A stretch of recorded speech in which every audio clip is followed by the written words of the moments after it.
President Bola Tinubu has directed the EFCC to vacate the court order freezing that account.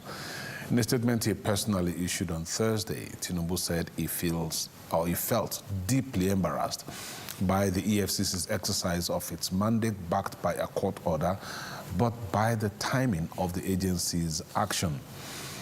He said the directive to vacate the court order became important because every action taken by an institution of state, especially at the federal level, is always credited to him as the president, even when he may not have had any prior knowledge of the action.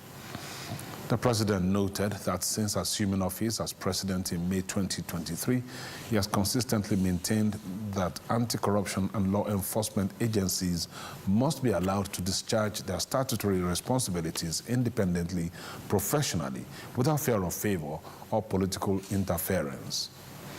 Tinubu said while he is yet to get the full details about the matter, the timing of the action of the EFCC is inauspicious and as such is compelled to intervene.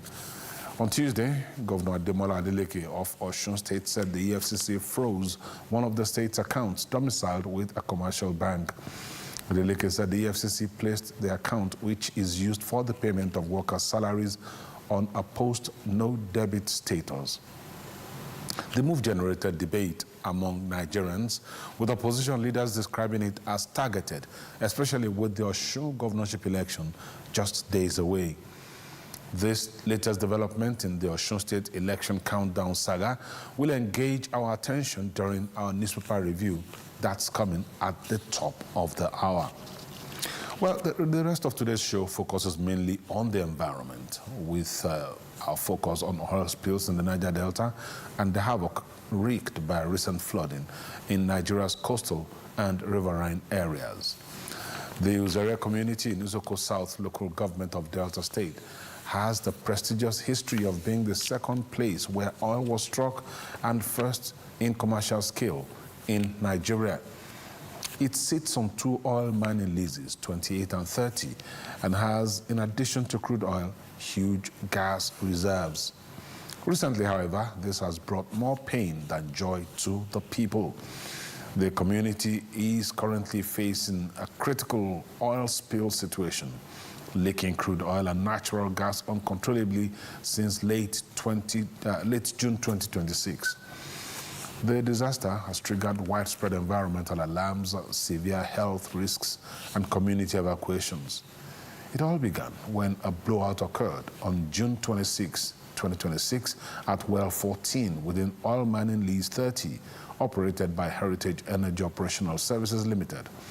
A field assessment released by the Health of Mother Earth Foundation, HOMEF, revealed that the damaged wellhead continues to discharge thick plumes of crude oil and gas, causing pollution, which has forced many nearby families to flee their homes.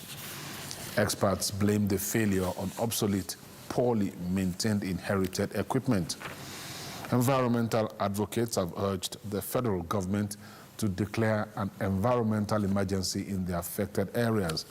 And they have called for commensurate action either in terms of deserved speed or technology to intervene and halt the associated ecosystem devastation. Of course, there are questions that need to be answered. What led to the blowout that has resulted in the Uzere oil spillage? Why has the oil been allowed to continue spilling since June 2026? Why has the government and its relevant agencies done nothing about it? What's happening to the residents of Uzere community? We'll get answers to these and other questions from the President General of the Isoko Development Union, Professor Chris Abutu, when he joins us later on the program.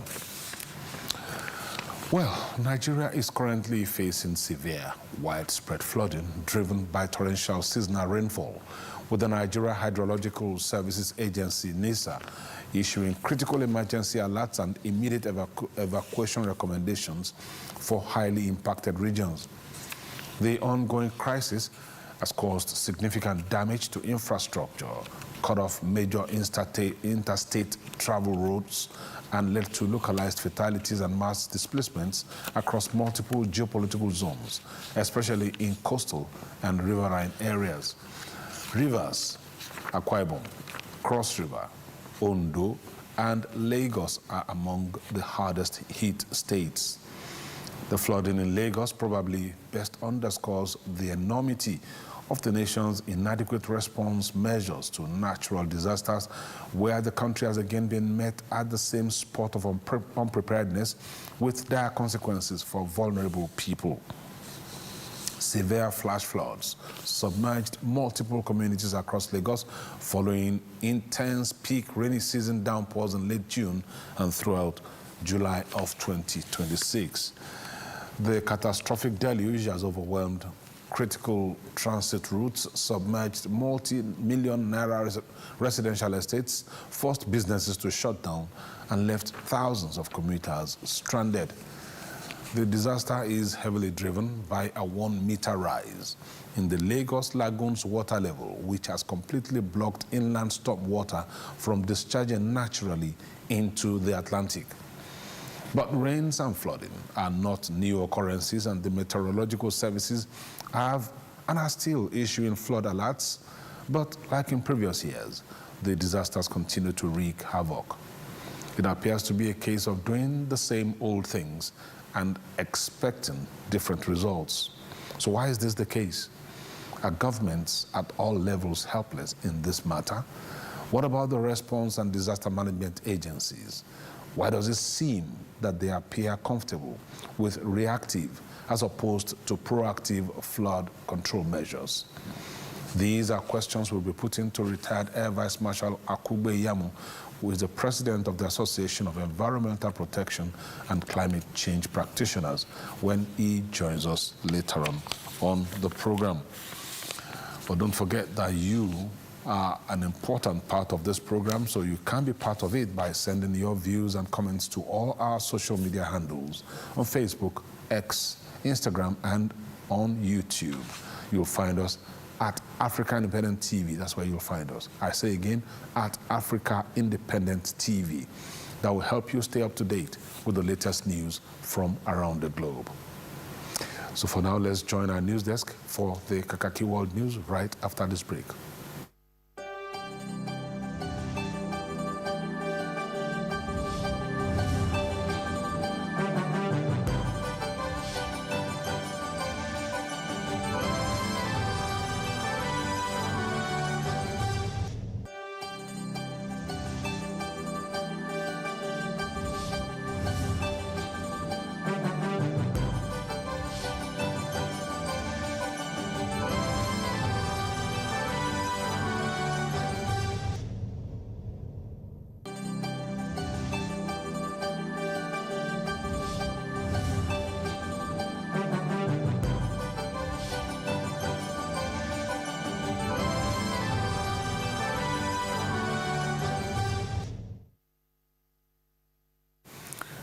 Thank you for staying with us. You are watching Kakaaki, the African Voice, and this is the World News. And we begin from the U.S., where the President, Donald Trump, has denied reports that the country is suffering a munitions shortage and vowed in a social media post that his administration will seek long-term jail sentences for those suspected of leaking information. Trump and the Pentagon are facing mounting questions about the state of the military's arsenal, with the war with Iran marking its 6th month. The U.S. and Iran have continued to trade strikes despite multiple pauses in fighting, and a deal to fully end hostilities remains elusive. Against that backdrop, the administration has sought to assure Americans that missile stockpiles remain robust, even after vast quantities of difficult-to-manufacture weapons were used during the combat operation known as Operation Epic Fury and the tit-for-tat strikes since. Meanwhile, the Washington Post reported on Wednesday evening that Trump had confronted Defense Secretary Pete Hegseth last week over a possible weapons shortfall, also citing unnamed sources. It also estimates the U.S. has now used around 60% of terminal high-altitude area defense missiles, known as THAAD missiles, which are deployed to intercept strikes. Mark Cancian, a retired Marine Corps colonel and senior advisor at CSIS, said on Wednesday. However, Across the channel, passengers across England have faced major disruptions after a power failure affected a rail operating centre in Manchester. The outage occurred just before 2 p.m. local time, Network Rail said, with disruption expected to spill over into Friday evening. Reports said the disruption caused a ripple effect with some trains outside the area directly affected, including the Midlands, also impacted. Passengers from Edinburgh, but stuck in Manchester, complained that they have to get a hotel to spend the night and see if they can get home on Friday. Transport for Greater Manchester says the issue occurred at the Manchester Rail Operating Centre, with Network Rail adding it happened just before 2 o'clock UK time.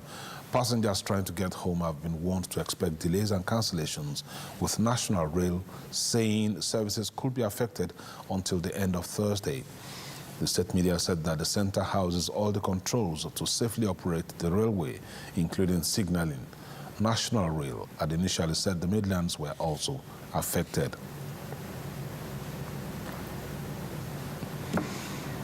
North African Enclave's leader says between 3,000 and 5,000 migrants remain in the Spanish territory of Ceuta, following the arrival of many times that number of people last week. Juan Jesus Vivas told the European Parliament of his profound sorrow over the irreparable tragedy of 100 deaths that had occurred after roughly 78,000 migrants from neighboring Morocco arrived by sea in a matter of hours. The Moroccan media said his comments come as new calls for mass crossings circulate on social media. The crisis has created tensions among EU nations who share open borders and has sparked criticism of the Spanish government. However, the EU Commission has commended Spain's swift response to the crisis, which has included deploying armed forces to Ceuta and its other territory on the North African coast, Melilla. Vivas, a conservative, was critical of the national government's response while addressing the European Parliament on Thursday, saying that he had personally told Socialist Prime Minister Pedro Sanchez that it had been late and insufficient. While some on the right have pointed to an agreement with Morocco stipulating cooperation on returning migrant children to their families, Melilla's conservative leader has called for a gesture of solidarity from his mainland colleagues. South Korea's space agency has released images that show the moon after part of a SpaceX rocket crashed into its surface on Wednesday. The Korean Airspace Administration, KASA, said lunar orbiter Danube captured images after the impact, which it shared alongside photos of what the moon's surface looked like before the crash. Rocket debris struck the moon at around 6:35 GMT on Wednesday, according to the South Korean Space Agency. SpaceX has said the impact was not intentional. Reusable Falcon 9 rockets were designed to allow part of the rocket to return to Earth, the upper stage of it, and other sections to be shared in space. SpaceX has used this type of rocket on several missions. The short, dramatic flash created when the rocket hit the moon could have been hard to catch by amateur astronomers, even with high-end telescopes. But larger observatories, including Seoul's Space Agency, are analyzing the information. Authorities in the Democratic Republic of Congo are carrying out Ebola and cholera screening for all 255 passengers aboard a boat intercepted on the Congo River. The Yingfeng, operated by a Chinese company, was halted near Bende Port, some 65 kilometers upstream from the capital, Kinshasa. Health Minister Roger Kamba said screening was being carried out as a precautionary measure after a passenger with fever and diarrhea who had left the boat in Mongala province died in hospital. A further 2 adults, a 3-year-old child and a newborn, have also died. Teams from the Health Ministry and the World Health Organization, WHO, have boarded the boat and set up a mobile lab to conduct tests. He also said that the vessel that departed from Mongala in northwestern DR Congo 22 days ago, where there have been no Ebola cases, contrary to earlier reports. The passenger had already been traveling on the boat for some days before being taken to Pimo Health Zone for treatment, still in Mongala. Across parts of Africa, governments are introducing new rules on social media use and foreign aid, a move that is sparking debate over security, transparency, and civic space. In recent months, several African countries have proposed or enforced measures, including temporary social media shutdowns during protests, requirements for platforms to open local offices, and new laws to regulate foreign aid and NGO funding. Supporters of the measures argue they are needed to protect national security, prevent misinformation, and ensure greater accountability in how aid is used. However, critics, including civil society groups, journalists, and development partners, say the restrictions could have negative effects. They argue that social media shutdowns limit access to information, affect businesses that rely on digital platforms, and hinder communication during emergencies. On foreign aid, they warn that heavy regulation could slow down the delivery of health, education, and humanitarian support, especially in communities that depend on donor-funded programs. The critics also cite constitutional provisions and regional charters on freedom of expression, association, and access to information as key considerations. They are calling on governments to pursue transparency and regulation in ways that protect both national interests and fundamental rights, and to allow for consultation with stakeholders, including the media, civil society, and development partners. As more African countries review digital and aid policies, the conversation continues on how to balance security and accountability with open civic space. Back in Nigeria, the chairman of the Revenue Mobilization Allocation and Fiscal Commission, Dr. Mohammed Bello Shehu, says Nigeria spent 1.16 trillion naira on fuel subsidy in 2021, just as the sum of 1.20 trillion naira was deducted from the Federation crude sales proceeds. Senator Agom Jarigbe questions CBN arbitrarily transfer of funds without legal signatories to the account. The RMAFC boss stated this when he appeared before the Senate's Public Accounts Committee, probing 2021 to 2023 audit reports on the oil and gas industry conducted by the Nigeria Extractive Industries Transparency Initiative, NEITI. He said that apart from fuel subsidy, crude and product losses also accounted for 16.20 billion, with pipeline repairs costing 22.05 billion naira. For CBN to transfer funds from an existing account domiciled with CBN without the legal signatories to that account appending their signature to it. I ask this question because in line with sections 9.4 and 9.5 of the PIA, a frontier exploration escrow account was opened with CBN. And in February or so, the sum of $270 million in dollar and 272 billion in naira was taken from that account without the legal signatories.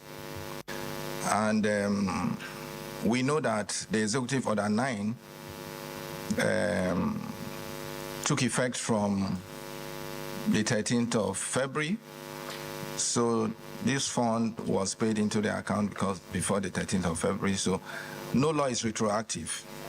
And even at that, the legal signatories to the account should have effected their signatures to the account. I want to find out why CBN did that.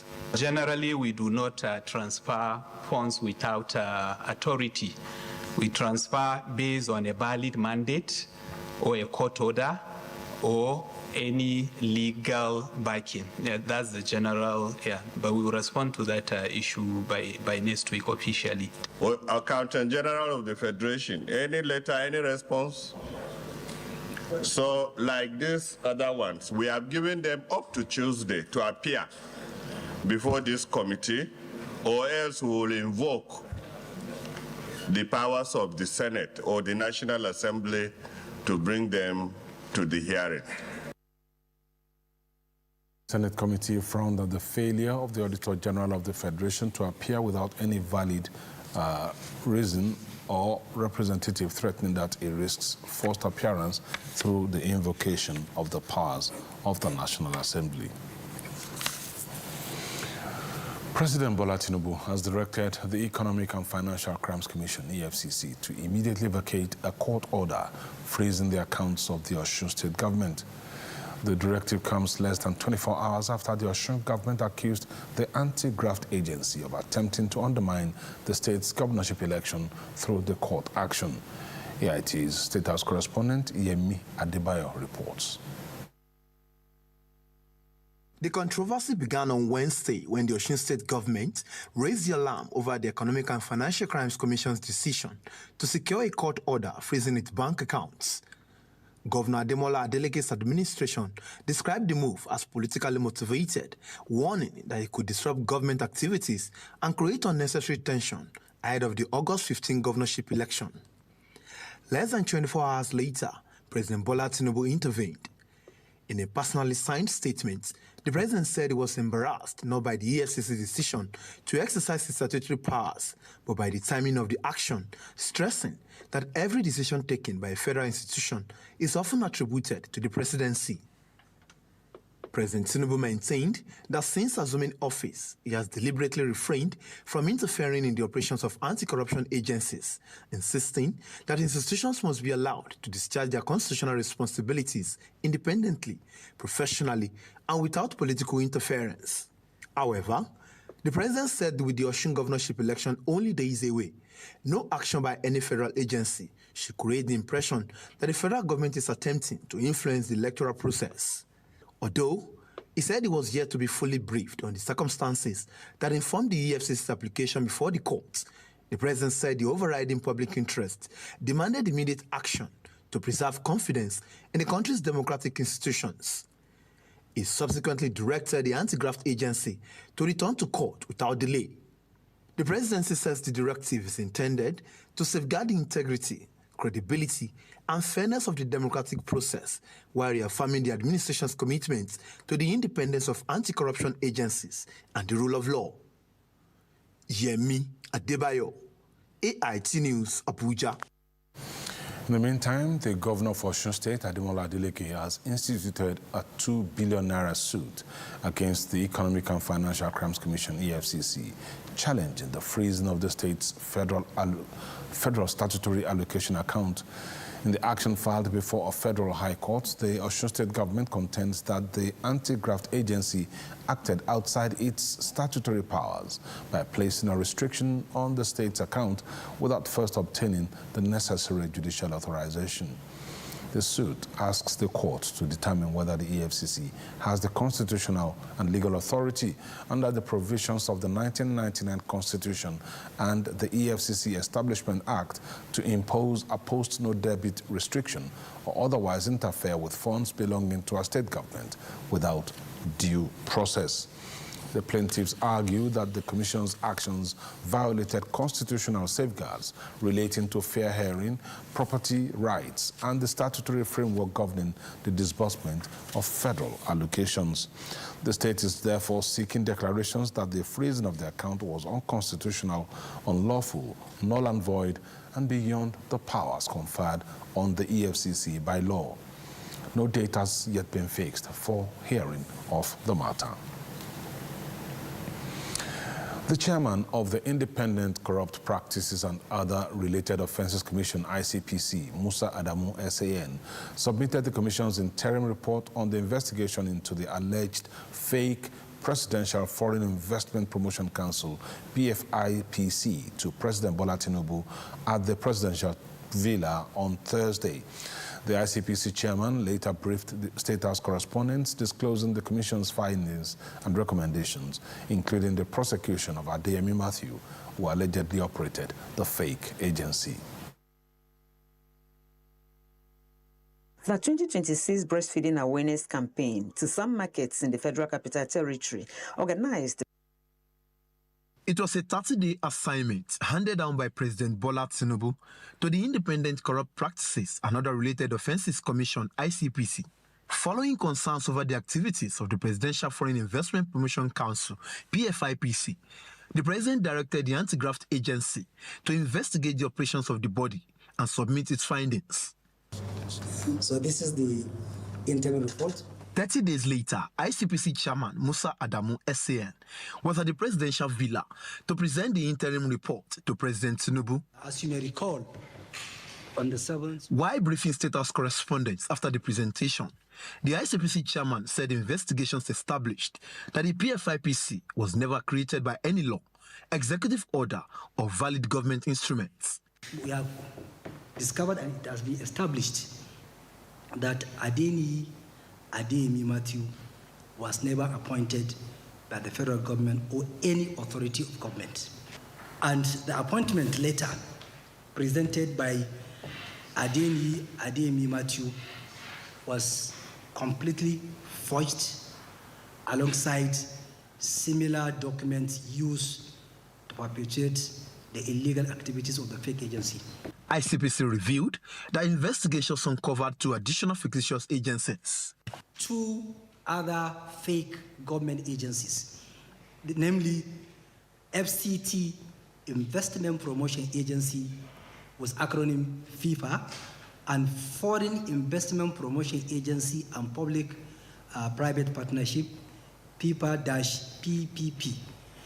To facilitate the creation of the additional 2 fake agencies, he used forged legislative instruments styled as enabling acts and using them to support opening of bank accounts. Because we discovered that he has opened 2 bank accounts in a commercial bank, which he went to use in these illegal activities. We discovered that there was any weaknesses were found in the system of the State House and CBN in our own investigation. And also the fake appointment letter of Adeyemi Matthew did not originate from the presidency.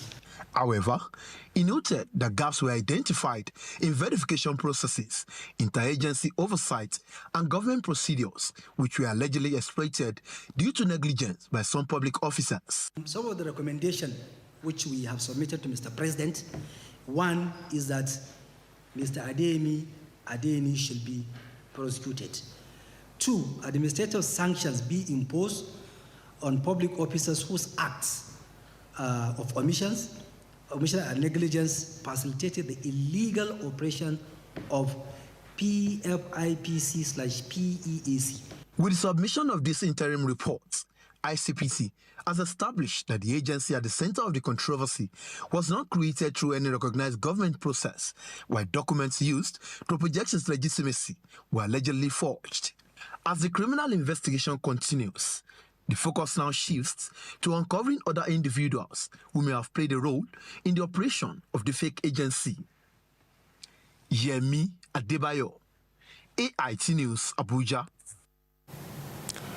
As part of activities to mark the 2026 Breastfeeding Week, the Federal Ministry of Health and Social Welfare, in partnership with civil society Scaling Up Nutrition in Nigeria, took an exclusive breastfeeding awareness campaign to major markets in the nation's capital, including Wuse and Utaku markets.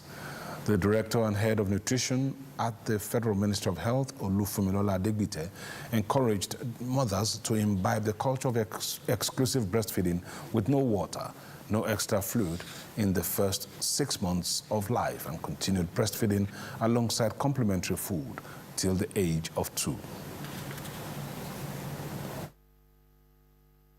The 2026 Breastfeeding Awareness Campaign to some markets in the Federal Capital Territory, organized by civil society Scaling Up Nutrition in Nigeria, CSON, in partnership with the Federal Ministry of Health, is aimed to sensitize traders on the importance of exclusive breastfeeding as a weapon to curb child mortality. The director and head of nutrition at the Federal Ministry of Health, Olufumilola Adegbite, encouraged mothers to imbibe the culture of exclusive breastfeeding with no water, no extra fluid in the first 6 months of life, and continued breastfeeding alongside complementary food till the age of 2. We want every baby, every newborn child to be breastfed right from within the first 1 hour of birth.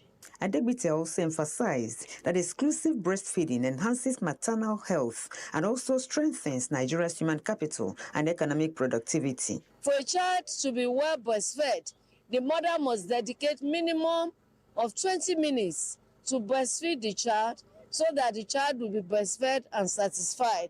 And when the child is well breastfed, the brain is well developed, the child is protected from childhood illness, and such a child becomes the strength of our nation tomorrow. World Breastfeeding Week, celebrated annually from 1st to 7th August, is a global campaign established in 1992 to commemorate the 1990 Innocenti Declaration and promote, protect, and support breastfeeding worldwide. Amaka Ezekwe, AIT News, Abuja. Nigeria has reaffirmed its commitment to driving homegrown innovation and entrepreneurship with the National Board for Technology Incubation, NBTI, unveiling the Tinubu Light Initiative alongside the National Showcase of the Next Gen 2026 Innovation Challenge. The event held in Abuja brought together innovators, policymakers, and stakeholders to promote indigenous technologies as tools for economic growth and national development. His administration has created an enabling policy that encourages creativity, entrepreneurship, research, local manufacturing, investment, and private sector participation in building a globally competitive economy. The future wealth of nations will no longer be determined solely by natural resources. It will increasingly be defined by innovation, by technology, entrepreneurship, and the ability to transform knowledge into economic value. Today, many of the innovations emerging from this initiative are no longer concepts confined to laboratories or research papers. They are solving real problems, they are creating jobs, they are attracting investors, they are improving lives, they are contributing to national development. At NASDA, we understand the journey that this is timely. Space technology does not begin with rockets. It begins with the same raw curiosity and greed. Every satellite that we have launched in Nigeria, either Earth observation for agricultural purpose or disaster response, all these things are precisely the outcome of well thought out technology incubation in our dear nation. A retired operative of the Department of State Services, DSS, Nwogu Ezeakulam, has been arraigned before a federal high court in Abuja over alleged links to the proscribed indigenous people of Biafra, IPOB. Ezeakulam, however, pleaded not guilty to the 4-count charge bordering on alleged membership of the proscribed group, providing support for its activities and using social media to promote its cause. The charges filed before Justice Mohammed Umar by the Director of Public Prosecutions of the Federation, Rotimi Oyedepo SAN, accused the former DSS officer of rendering moral and material support to IPOB, knowingly joining the organization, encouraging public support for the group through online publications, and posting messages alleged to have advanced its activities. The offenses are said to contravene provisions of the Terrorism Prevention and Prohibition Act 2022 and the Cybercrimes Prohibition Prevention (ETC) Act 2015 as amended.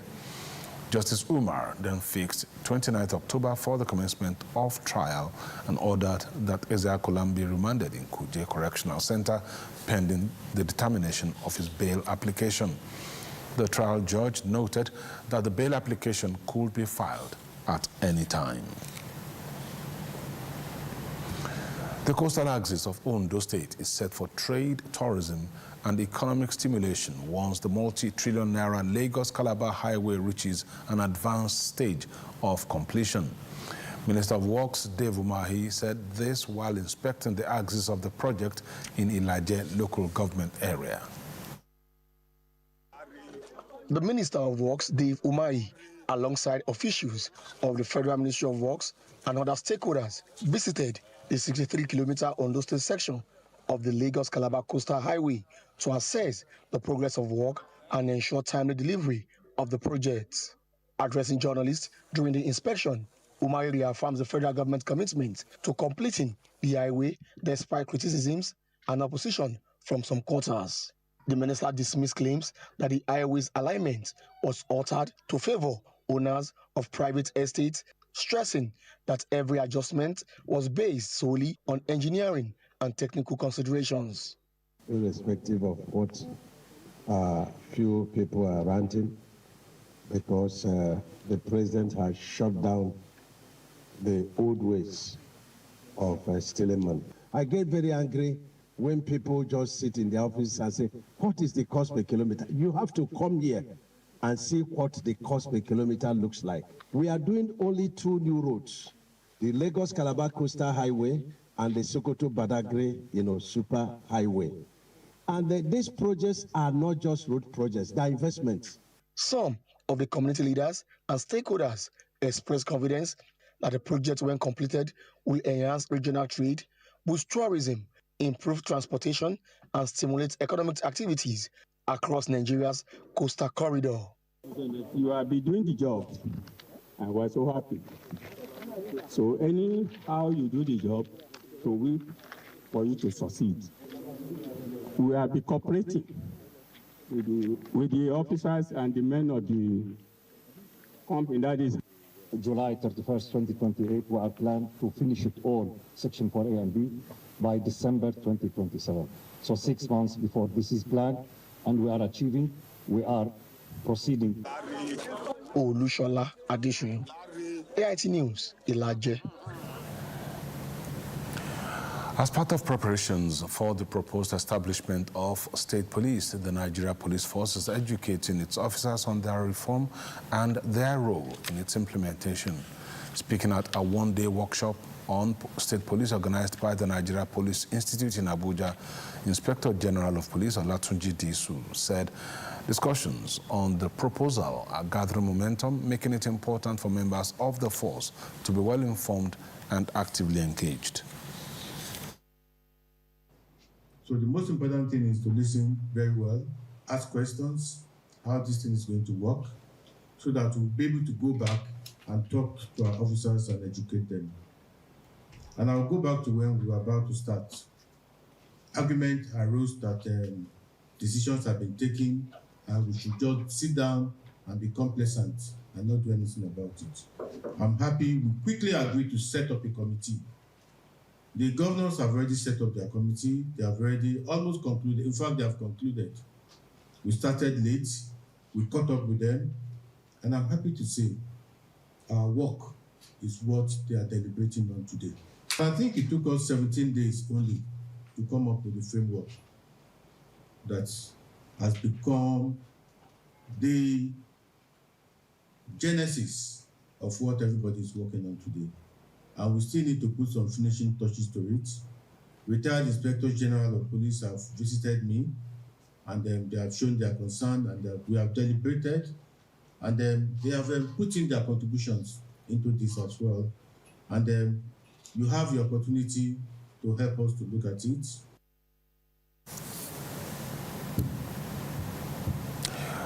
That's the world news on Kakaaki, the African voice. Thank you for staying with us, but don't go away. We have more reports for you on Kakaaki Business.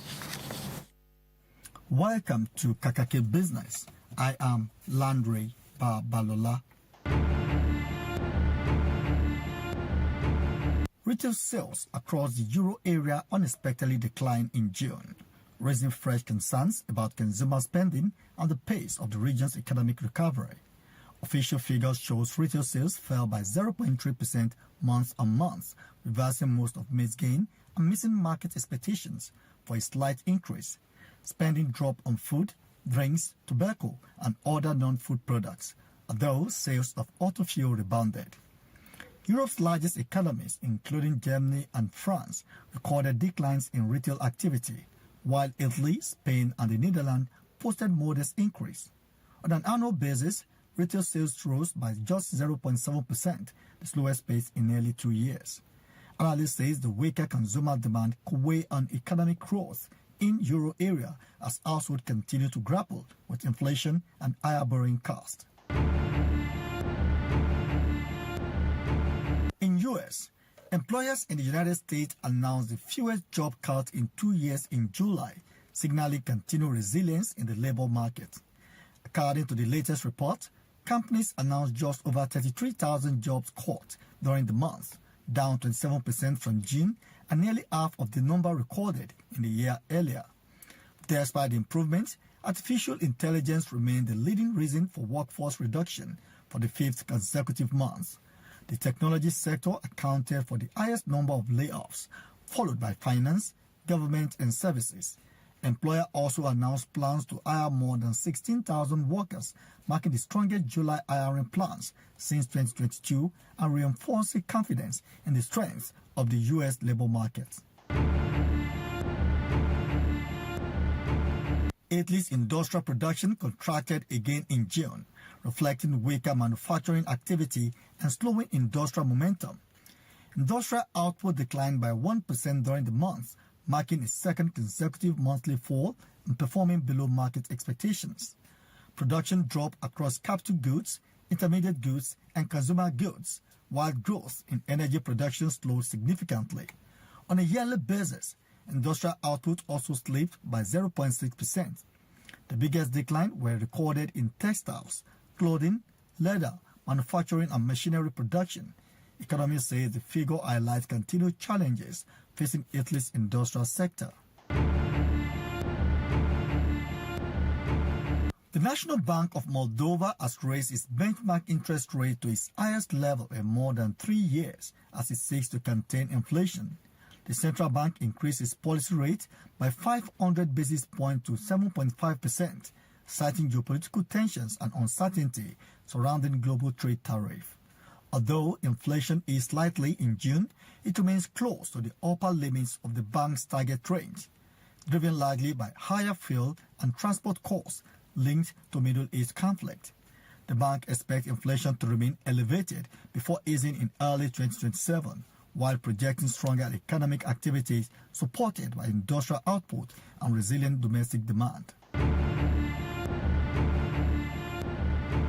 Back home in Nigeria, the Nigerian Economic Summit Group says business confidence improved in July despite mounting cost pressure across the economy. The group's latest business confidence monitor shows the current business performance index rose by 108.6 points from 104.6 in June, driven by stronger performance across key sectors, particularly non-manufacturing. However, the NESG warned that business continued to face major challenges, including high energy costs, limited access to finance, insecurity, rising rents, and poor infrastructure. Despite sustained optimism about near-term business conditions, the group says investment remains weak and cautions that the recent shift to dollar-denominated petrol pricing could further increase operating costs and slow the recovery. The Secretary General of the African Continental Free Trade Area, AfTA, Wamkele Mene, says digitizing customs systems across Africa is critical to achieving the continent's target of doubling intra-African trade by 2035. Wamkele stated this in Abuja while executing the concession agreement for the AfTA Custom Modernization Project, noting that while trade under the continent agreement continues to grow, many custom administrations still rely on outdated manual processes that limit efficiency, reduce data availability for fiscal planning, and contribute to revenue leakages. Seeing intra-Africa trade steadily increasing.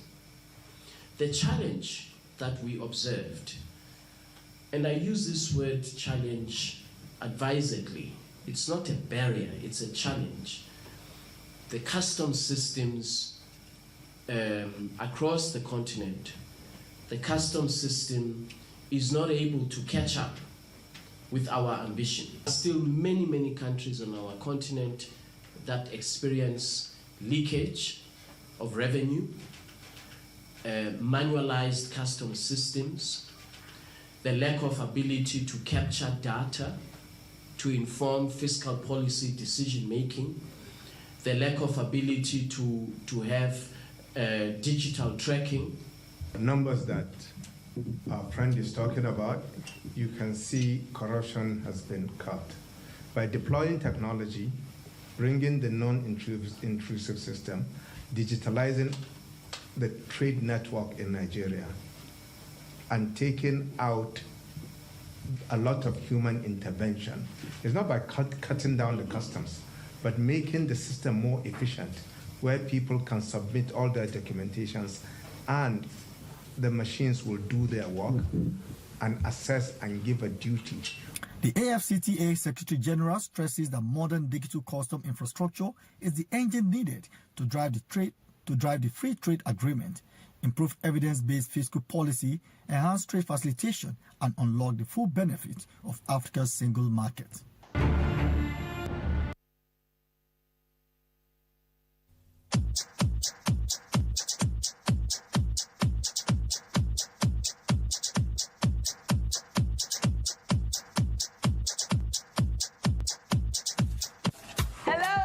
And welcome to Get Fit in 60 Seconds with Jolly Phillips. Now, everyone has 60 seconds in every day to spare. So if you're ready, let's go. Keep going. How many seconds left? 5, 4, 3, 2, and time. Well done. Well done. I hope you had a great workout. Anyway, what I need you to do is to follow us on Instagram at Alpha Fitness Studios and subscribe to our YouTube channel, Alpha Fitness Studios, for free workout videos, free dance videos, sales and promos, and make sure you join us at the gym, Alpha Fitness Studios in Lekki Phase 1 next time you're in Lagos. So until the next time, bye-bye.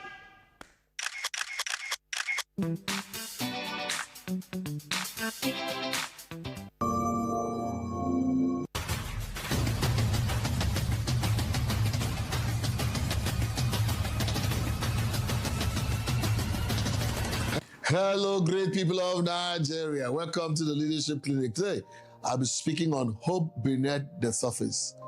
On August 5th, 2010, deep beneath the Atacama Desert in Chile, a massive rock collapsed and trapped 33 miners, nearly 700 meters underground. The explosion of rock sealed the entrance. Communication was lost. Around the world, many assumed there was.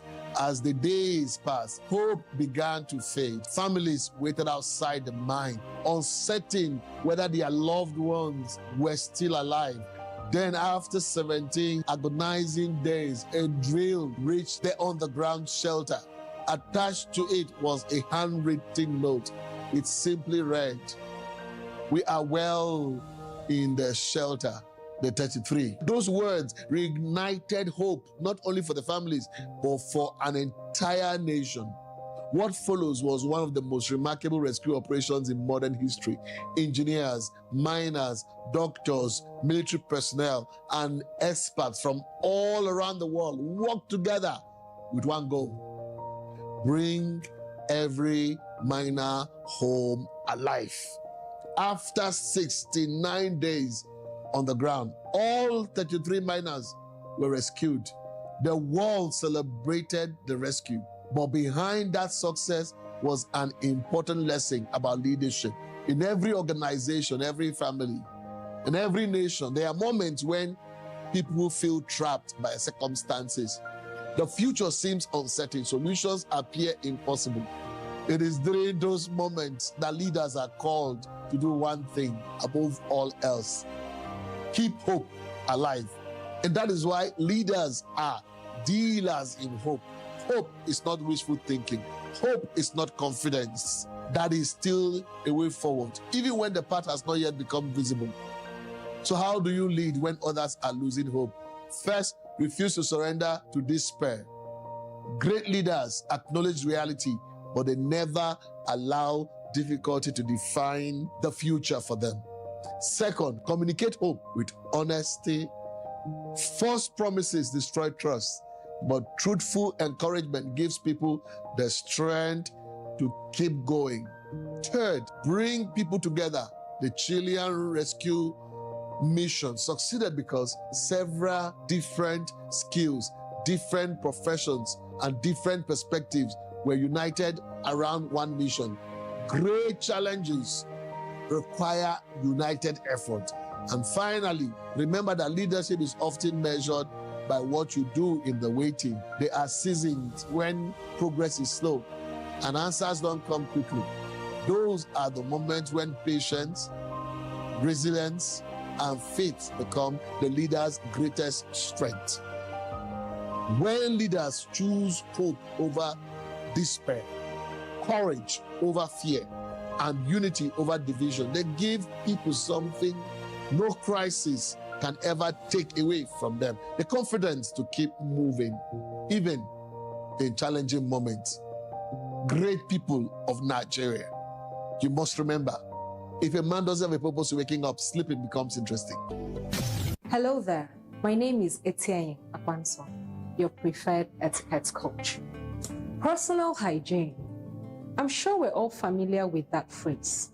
But how do we ensure proper personal hygiene on a day-to-day basis?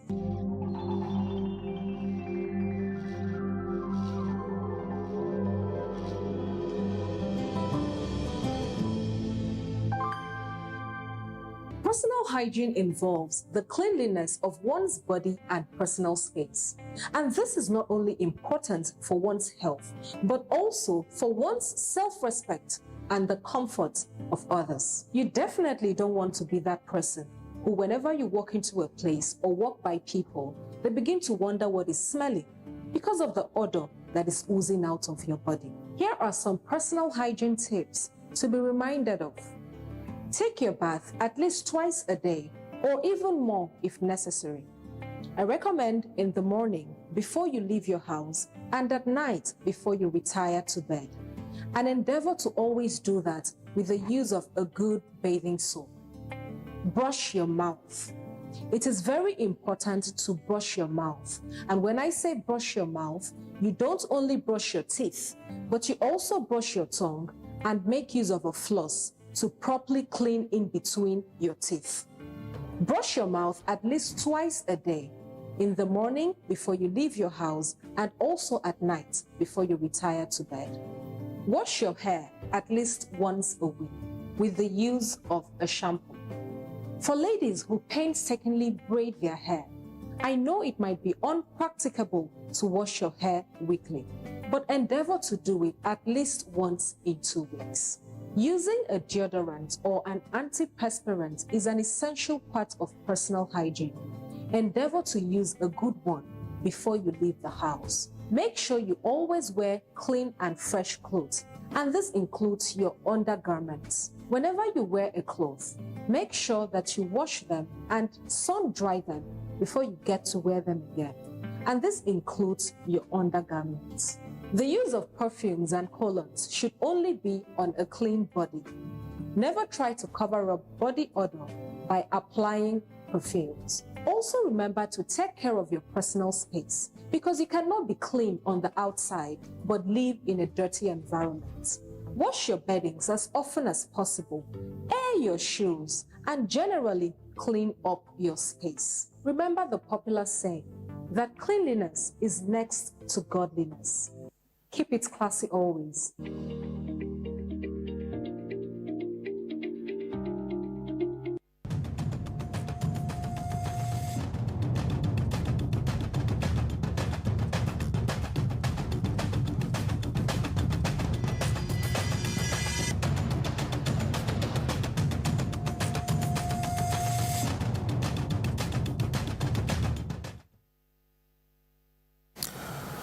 Thank you for staying with us. 7 a.m. Friday morning. It's time for the newspaper review, and my reviewer is in the house already this morning. Emmanuel Aziken is joining me. He is the editor-in-chief of gwg.ng. It's been a while, Emmanuel. Good morning. Good morning. It's nice to be back. I haven't seen you in months, I should say. Rather in weeks. I was away for 10 days on a retreat. Okay. Yeah. Good to have you back. All right, let's look at what the papers have for us this morning. We start with Al Jazeera Friday. On freeze Osun government account, Tinubu orders EFCC. Says, I am not in the slightest doubt that the timing of the action of EFCC is inauspicious, and therefore I feel compelled to intervene. You'll find details of that story on page 9 of the paper. Now let's go on to the next paper, which is the Authority. Osun crisis. You embarrassed me, Tinubu tells EFCC. Orders government accounts unfrozen. Also on the front page of the Daily Global, I'm embarrassed by timing of EFCC action on Osun government account, Tinubu. Let's go on now and look at other headlines on the front page of that paper. IGP Disu receives DGNOA seeks stronger partnership on national values crisis prevention. That's also on the front page of that paper. Nigerian Pilot is the next paper. In its trademark red letter headline, I was deeply embarrassed. That's talking about Osun accounts freezing. Tinubu declares orders EFCC to vacate court order freezing Osun government accounts.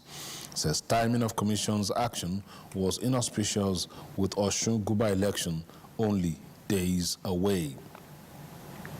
The New National Star goes in a similar direction. Tinubu directs EFCC to unfreeze Osun government account.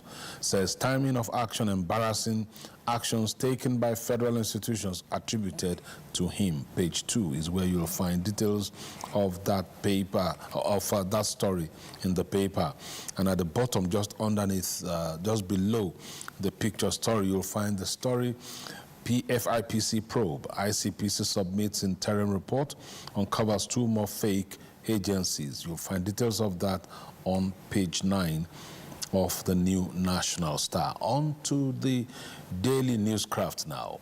Reprieve for Osun as Tinubu orders EFCC to unfreeze accounts. Adeleke sues agency, demands 2 billion naira damages. Makinde, ADC, NDC condemn EFCC account. Disclosure News leads with the same story. Osun Guba, I'm deeply embarrassed by EFCC's action, says Tinubu. Orders anti-graft agency to unfreeze Osun state account. Osun election will send a strong message to APC. Adeleke. Details of that story you'll find on page 2 of the paper. Business NG, that's where we're going next. Tinubu orders EFCC to unfreeze Osun accounts, calls Adeleke over election concerns. The story flows from the front page to page 2 of that paper. This Nigeria is next. Tinubu, why I directed EFCC to unfreeze Osun state account. Action ill-timed, embarrassing to me, says President. Jubilation in Osogbo, applause for presidential move. The Daily Independent is the next paper we're looking at. Osun government account freeze. Tinubu's EFCC directive sparks opposition backlash. Opposition says it shows anti-graft agency not independent, challenges Tinubu to identify a court order freezing account. All right, let's go now and look at the bottom of the page. NCAA, NAMA, AAAU locked in sharing formula. That's talking about the 5% ticket sales charge. AON says 5% TSC has outlived its usefulness. You'll find that also flowing from the front page of the paper into the inside pages, specifically on page 6 of the Daily Independent. The Daybreak is the next paper, and its lead story says PFIPC ICPC identifies collaborators in SGF Head of Civil Service, AGF budget offices. And writers say fake agency allegedly assumed the identity of the moribund Presidential Economic Advisory Council, PEAC, uncovers 2 additional fake agencies, the FCT Investment Promotion Agency, PIFA, and Foreign Investment Promotion Agency. All right, let's move on to the next paper now. Daily Assets. It says on its lead story, PFIPC scandal. ICPC uncovers 2 more phantom agencies. Tinubu receives interim report. Investigation panel commission recommends prosecution. All right, let's go to the Blueprint newspapers now. PFIPC saga. ICPC submits interim report, uncovers 2 more fake agencies, collaborators. That's the lead story on the front page of that paper. Let's go now to the Daily Monitor. PFIPC probe. ICPC submits interim report, recommends Adeyemi's prosecution. That's the lead story there. There are other stories, of course, on the front page of that paper. Now let's go to gwg.ng. That's Emmanuel's paper.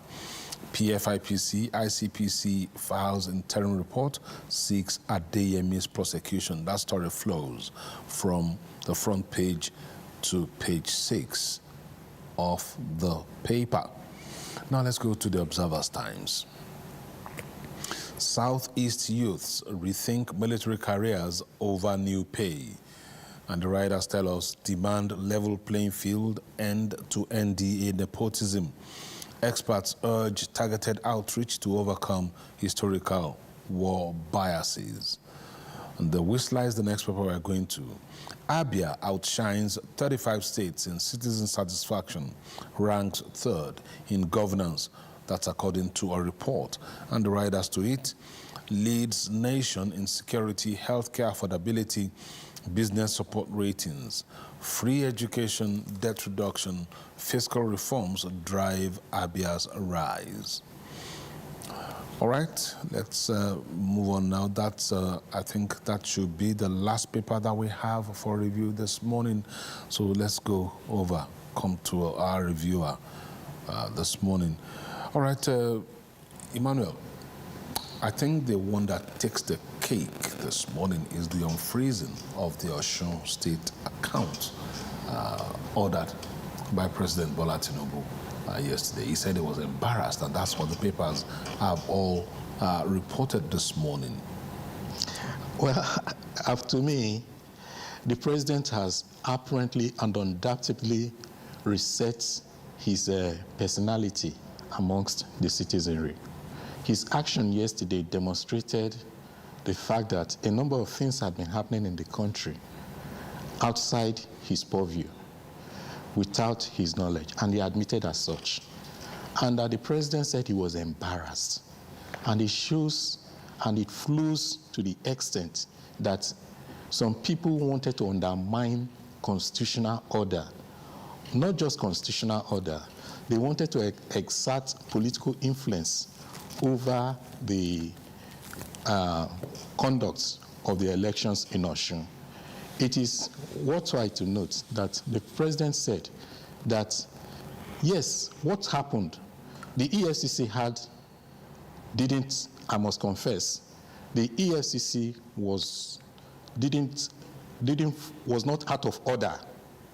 But what the president said, it was inauspicious, because the decision to freeze an account, especially going by the Money Laundering Act, I think Section 7, empowers the EFCC to do so, and within 3 days to obtain a court order. So I think they were right in that decision. But was it auspicious? It wasn't auspicious, and it was clearly politically motivated. One is especially concerned, given the dynamics that had flowed from the new authorities in the EFCC. People have, to some extent, praised this particular chairman for being forthright, to some extent, in the execution of his duties. But there is no doubt that outside influence played a role in this matter. And so the president came back and said he was embarrassed. But the time lag for me, it took almost a day for the president to know. And there are some people who were playing around his office to the extent of undermining his authority. And it reminds me, in fact, when this thing happened yesterday and he said he didn't know. And there was a biblical verse that came to me in Proverbs 25, I think verse 5. So he removed the wicked from the king, and the throne will be established in righteousness. So it tells us that there are a number of wicked persons around the president who are not doing him any favor, who are not doing his legacy any good. And if you heard what the president said, a number of actions had been taken in his name without his knowledge. So I think it behoves on the president to say, what are these other actions that have been taken? Does it include the freezing of Osun State local government accounts, the withholding of the local government funds? Because for almost 2 years now, more than 1 year, the local government funds have been withheld. So does that include it? And the opposition came into play yesterday and they said that the president should follow up by causing the security agencies to release Malam Nasir El-Rufai. So there are a number of actions that have been taken in the name of the president, which apparently were not directed by him. And for me, the president, Bola Ahmed Tinubu, Asiwaju, is somebody people had known to be pro-people. Pro-people. So a number of anti-people actions taken by this administration. But Emmanuel, you raised the issue of, you talked about the fact that some people have asked that the president should also ask that he should direct that Nasir El-Rufai be released. I don't know what your thoughts are on that, because you are just alluding to what some people said. Yes. But if the president himself has said that all the actions taken by the executive are attributed to him, some of them he may not even know anything about, and which is very true, because they are his appointees. They are acting on his behalf. But then, if somebody steps out or sticks out his neck so far to say, release Nasir El-Rufai, wouldn't that be subverting judicial processes? Well, it has to be examined against the background of what actions did El-Rufai do, what were his offenses or his sins, and against the background of the almost unique role Malam Nasir El-Rufai played in bringing President Bola Ahmed Asiwaju to power. You remember, by February, January, Asiwaju was under fire from the Buhari establishment. It took the courageous move by Malam Nasir El-Rufai to rally northern governors. I do know of that. I do know that as at even the convention, days to the convention, it was very uncertain, the prospects of Asiwaju.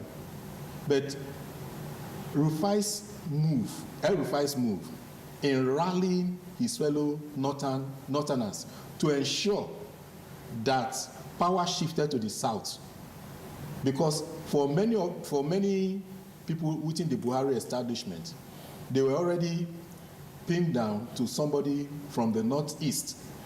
But it took the courageous move of Nasir El-Rufai to undermine that decision, to ensure the stability of the nation, that power should shift to the south. And for whatever reason, Malam Nasir El-Rufai and his friends in the north focused on Bola Ahmed Tinubu. But that is not the issue. If El-Rufai committed some offenses, he should be subjected to proper judicial interrogation. If he has committed an offense, and of course, there is much suspicion as concerning his utterances on national television. So, to that extent, I just believe that, the personality and the influence he played, to some reason, he shouldn't be incarcerated for this long. He should be brought out, made to face a judicial, to undergo his trial as it is. Okay. A number of our co-reviewers, Yes. as I like to call them, people watching on our YouTube channel, I've sent in some very, very interesting comments, Emmanuel, I must tell you. And let me read a few of them before we go on. Olatunde Ibrahim 8011 says, so the president can order EFCC, just asking for someone. He's asking for someone, asking for, you know how they say, I'm asking for a friend. It shows, yes, he's the executive president. So all the actions, as the president said, are attributed to him. So it behoves him to ensure proper scrutiny of those of his advisors. Of those, I mentioned something. You know, remove the wicked from the from the king. The king, yeah, the throne will be Bible established in verse. righteousness. It is because we have many loafers, people who are after their own personal interest. But a number of people who campaigned for the opposition, who campaigned against the president, are now in the presidential villa. So that's the matter. Okay. They are not helping his legacy. Let me just take a few more of the comments here. Ekeng Basi says, then the president should sack EFCC chairman for me to see that the president was not aware. Abdul Mumini Isa Shuaibu says, one very dumb move by EFCC. Emmanuel B9D6X says he's not embarrassed. The voices of opposition against him was too much or were too much. Kunle Abundance says the fact that Mr. President got involved shows clearly that EFCC is not independent and is a shame where government officials use government institutions for their personal uses. Plenty of comments coming this morning. This one says, from Oladipo She, he says, I am really happy for AIT. Oh, okay, thank you, Oladipo. Thank you for being happy for us. I like that. So let's take a look at another issue now. Before we continue, Emmanuel. Remember when Osinbajo was acting president, something untoward happened. When the National Assembly was invaded as it were by officials of the DSS, you know what Osinbajo did? He took very proactive action. He removed the then National Director General of the DSS. Or the DSS. You remember that? So I'm not calling, because I must confess, I have some soft grounds, because I believe this EFCC chairman has demonstrated a measure of proactiveness, especially in fact, he has taken APC governors and former governors and chiefs to court, to scrutiny. But I believe he was overwhelmed by this. I think the president also said that it was just the timing that was that was a problem, not that he overstepped his bounds. Yes. In the case you referred to about during the Buhari administration, that was untoward. Taking over the National Assembly, that's untoward. But let's move on to something else. PFIPC, ICPC identifies collaborators in SGF, HOSF, AGF budget offices. That's on the front page of your paper. Daybreak, Daily Asset, Blueprint, Daily Monitor. So let's talk about that quickly. You know, it makes me to remember another, who had believed our reports. That's what the Bible says. Yes. Who believes this report? Who had believed our report? Who believes this report? Because I think if you look at Daily Trust, it says ICPC clears presidency. Yeah. I think that is the report they want us to believe. But do Nigerians believe this report? Do Nigerians believe this report? Let me tell you, look at it. The report has identified institutional failures, systemic failures. People, organizations which failed in carrying out due diligence, but didn't name one person. It is human failure that leads to institutional breakdown. Have you read the report? I've not read the report, but based on what he said. Yeah, but I don't expect him to come out and name names. Well, when the president has not actually What he has told us, this is a summary, an interim report, and he said the investigations are still ongoing. But what he has done is he has identified institutions that failed in their responsibilities. But you cannot, it looks, this is an abstract. This is not abstract to us Nigerians who feel it. He has identified institutional failures. But he hasn't named his people that contributed to these institutional failures. He's somebody that said, let us open an account for PFIPC. It is somebody that gave approval for number plates. It is somebody that gave him an office in the Federal Secretariat. My brother, can you as a private individual go and take over an office? And there were clear omissions in that report. How did the PFIPC get named in the budget? He was silent on that. Is it? Well, like I said, we haven't read the report yet. No, we haven't read the report. But what we have seen, all he has done is to clear some people, to clear on an organization and to clear those who have been fingered. But he hasn't given us what Nigerians want. Who caused this? As I mentioned, when institutions fail, it's somebody that causes it. It was everyone, we all blame Adolf Hitler for the Second World War. If Adolf Hitler were not there, we would not have had the Second World War. Would we? I wasn't there. So you weren't there. But we have the report. I wasn't even born yet. So it is somebody's action that led to this. And Prince Adeyemi, whether being a prince or could not have done all this on his own, they were collaborators. There were people who benefited. And I mark you and I said something very, very clear, which the ICPC chairman has not stated. How did PFIPC get into the budget of the country, of the federation? How was it made? Who approved it? Who sent the budget? Who sent the codes? How did who sat in the National Assembly and scrutinized it? Who gave the approval that today it is in the budget? Emmanuel, you may be stirring the hornet's nest. No, these are issues. I understand. I understand that there are issues. If there is a failure, it's somebody that causes failure. If there is a problem, it's a human factor. So, in other words, you are saying that heads must roll. Well, is that what you are saying? It's heads must. First of all, the heads must be identified. Before they can roll. The individuals must be identified. You don't just go forth and say, Office of the Accountant General failed in its duty, that the head of service, who is there that caused this? Is somebody. And that is, usually, these are issues we have in this country, that over time, we just pass over failures. We allow people who fail in one enterprise to continue.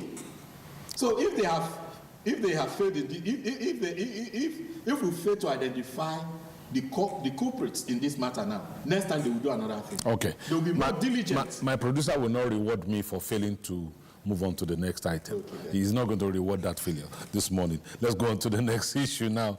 Southeast youths rethink military careers over new pay. Observers Times has that story. Well, for me, I've been trying to read that report because for me, given the fact that these are people, the Southeast people, these are entrepreneurs, they are people who are much devoted to business and private enterprise. I've looked at doubling the pay, as it were. I don't think it's going to be an incentive.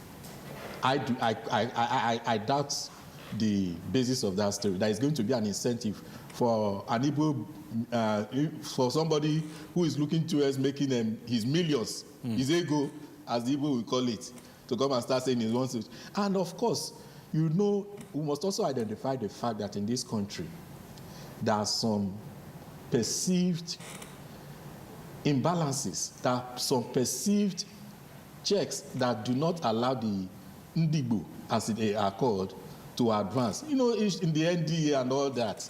So for me, some of the riders on the Observer's Times they talked about nepotism in NDA and all of that.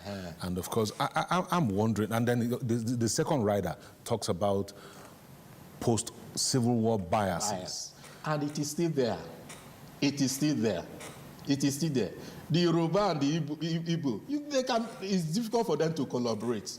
Not to talk of the Fulani and the Indigo. Emmanuel, this is 56 years after the end of the Civil War. Unfortunately, we had opportunities to address this issue. And some past administrations failed. And I specifically mentioned the Buhari administration. There were times where there were opportunities for a Southeasterner to become Chief of Army Staff. In fact, there was one particular one that was so touching, I've forgotten his name. This man even spoke Fulani more than more Fulani people. Hausa. He was seen as somebody that could have eliminated that bias that was seen against the Igbo.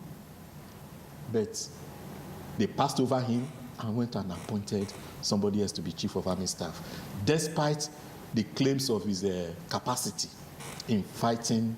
He was said to be a very good army general, but the administration of President Muhammadu Buhari passed over him to appoint his subordinates. Which meant he was retired. He was retired. Because once your subordinate is appointed, you go into retirement. One may commend President President Bola Tinubu. I've seen some appointments. He has tried to bring in the Igbo to one place or the other, but I think more needs to be done. This pay rise is not enough to stimulate somebody that is aiming to become a billionaire in a few years to go and join the army. I do not think so. If what Chino Achebe wrote in Things Fall Apart is anything to go by, if you look at Okonkwo's father, they are two different people. So there are bound to be some people in the Southeast who want to be like me, want to be a journalist. There are plenty of Igbo journalists who are also doing very well. So not everybody is going to import containers and of course, some people want to join the majority of them, even journalists. I know many journalists who are also importing containers. Oh, really? Okay. Emmanuel, I must thank you very much this morning for coming on the program. We have to go now. Thank you so much. Thank you. Like I said, it's good to see you again. Nice seeing you too, my brother. All right. Have a great weekend. We'll see you again very soon. By God's grace. All right, Emmanuel Aziken, Editor-in-Chief and CEO of GWG.ng, has been my reviewer this morning on the newspaper review. Interesting conversation there. We'll take a break, and then when we come back, we'll begin our very first conversation. Stay with us. As they break. Issues as they break. The multitude, the political figures, the state and non-state actors. It's a serious threat to democracy. And our governments seem to be incapable of protecting. The scheming. This is not a period we should say bow and go. Every part of this country is equal. The intrigues. There can be no one person that is bigger than the party. Deft moves and the momentous declaration. We didn't get any protection. I'm not particularly against anybody. We track and capture them all. I don't believe in godfatherism in politics. Follow in-depth analysis and no-holds-barred interviews. Armed forces of the country is well capable. They need the political will. Are they just waking up from sleep? Is there complacency? Feel the pulse of happenings in the political arena on AIT Democracy Today. Widely acclaimed authority on politics. Monday to Friday, 7 p.m. Nigerian time.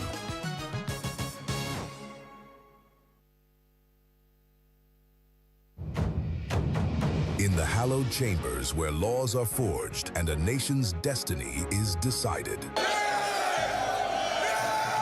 This is your parliamentary program, Inside the Parliament on AIT. Voices rise, opinions clash, debates ignite. We cannot be apologetic in the discharge of our constitutional duties as lawmakers of the Federal Republic of Nigeria. The burden of proving that the elections have been conducted peacefully and in accordance with law must shift to INEC. From the Senate to the House of Representatives, this is where policies are tested, laws are crafted, and authority is held to account. We spoke to some lawmakers on their opinions of the document presented by the President. Every motion, every argument carries the hopes of millions. We need more hospitals, more health clinics in communities so that they can effectively take care of the primary health need of our people. The questions are tough. The exchanges are intense. Mr. President, you can have your way, but I will have my say. You can use the gavel, and I will use my voice. And those who want the proviso are 55 in number. And so the proviso says, but who truly stands for the people? Who is driving the change that defines our tomorrow? Let us tell ourselves the truth. Why are we here talking about LGBT, GTBT, whatever? Get the answers on Where Nigeria Decides on Inside the Parliament on AIT every Tuesday, 4:30 p.m. Thank you so much for staying with us on Kakaaki, the African Voice. And of course, it's time for us to go into our very first conversation on the program this morning on the heels of the newspaper review, which we just concluded with Emmanuel Azikiwe.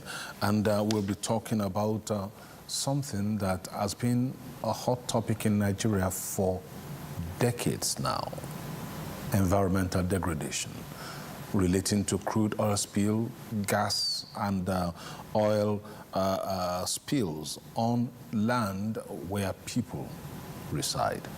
We're talking specifically about the Uzere community in Isoko South local government of Delta State, which has the prestigious history of being one of the first places in Nigeria where oil was struck in commercial scale, sitting on 2 oil mining leases, lease 28 and 30.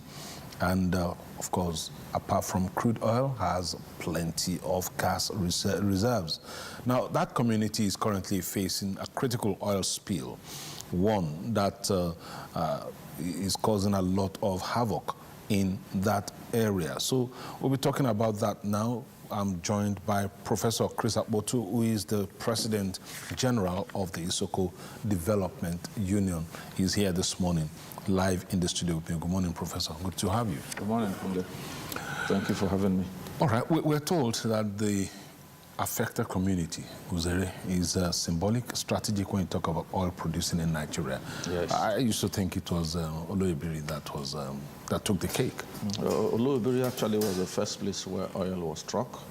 But when we talk about Uzere, Uzere is the first place where oil at the level of taking it abroad for sale, that's where it was struck. Commercial scale, it was Uzere. Oh. Okay, that's new. That's history that has not been told very much. Yes, I think that's why we need to let the world know some of these things in perspective. We are not running away from the fact that oil was found in Oloibiri first. But when you talk about oil at commercial level... In commercial quantity. Yes, commercial quantity. It was Uzere. But Uzere is is going through some tough times right now. We're told that there's been a wellhead blowout. That the blowout has resulted in oil spills and the gas is escaping. How did that happen? When did it happen? If you say Uzere is going through tough times, is an understatement compared to what is going on there. From June 26th, that this explosion came about, has been a very serious matter. The level of degradation, I don't know. What is going on at Uzere now is compared to, I have 2 cases in oil spill history around the world. We have the Exxon Valdez spill in Alaska, in faraway America. That was of 1989. Then we equally have the Deepwater Horizon spill of 2010, still in America. Still in America. Yes. We where they lost over 4.9 million barrels of oil. Over 67 days of spill into the ocean. That is what is happening in Uziri. It's likened to that. We know that we have had a whole lot of spills around the Niger Delta region, the Ogoni cases and all of that. But what we are seeing in Uziri today is something that we just say, the African man is always good at resorting back to the Almighty God. So that's what we try to, that God give the knowledge of what to do as far as this matter is concerned, so that Uziri and adjoining communities can escape what is on ground as far as this spill is concerned. Prof, you mentioned the BP oil spill, the Deepwater Horizon disaster, which happened in 2010, precisely April 20, 2010, in the Gulf of Mexico. And one thing that seems to be similar between Uziri community spill now and the Deepwater Horizon spill is that nothing is being done about it. For 87 days, Deepwater Horizon, they kept on underestimating the leak. And repeated failures were not, they didn't do anything serious about it. So why? Can you tell us, is the company that is working there, that's the oil producing company that is exactly the challenge we've often had as far as the Niger Delta and multinational oil companies are concerned. Irrespective of, I must commend the Delta State government intervention as far as this matter is concerned.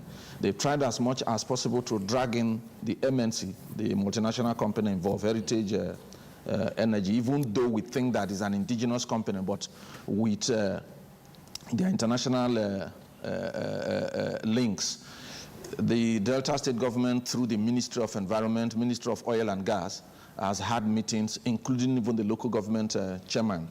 But you see the level of complacency demonstrated by this particular company. The thinking is that from their own end, what they had speculated was that the technology involved, as far as this kind of environmental issue is concerned, is quite lacking. But we do know that the oil and gas sector around the world had advanced to the extent that they are conscious of spills that can possibly come out of the operations. So technology is high at that level. But what they try to do is to run away from anything that will bring additional ₦1 cost on them. They want to run away from it. You can imagine that while this spill is ongoing, the oil company could come in with tankers to come and scoop oil in one form or the other. They had technology to be able to do that. But the technology to venture into blocking this thing properly, they said is lacking.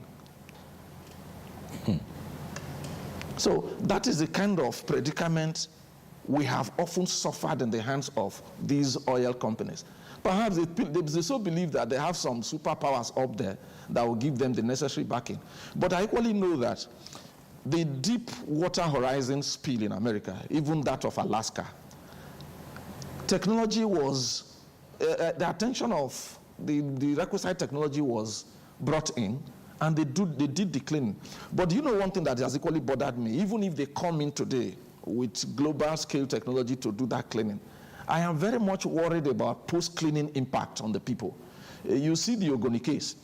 In the case of the Ogonis, several years, even after, UNEP had to step in collaboration with the Nigerian government. Yes. By 2011 or so, to come up with a report on what should be done after 2 years of assessment. And we do know that the impact is even still there. The Alaska oil spill that we'll talk about, do you know that 4 years after that they have done the cleaning, they discovered that deep inside the sea, the water about 1,500 miles away from the Alaska spill, aquatic life was suffering serious setback. The same thing with the Deepwater Horizon spill, that after the cleaning that they did, years after, most of the fishes within the salmon fishes and the rest of them, within the Gulf of Mexico, they were dying. And upon investigation, they discovered that it is even the underground seepage from where the oil spill actually happened that was affecting all of those things. So we're concerned about post-cleaning. If, let's say, peradventure, they venture into the place now to do cleaning, what of life after that? Have you seen any indication that they're ready to do cleaning? Because before we talk about post-cleaning, there has to be a cleaning. Yes, I think about 2 days ago, the company was making some kind of what I describe as skeletal effort to see if some kind of cleaning can possibly start.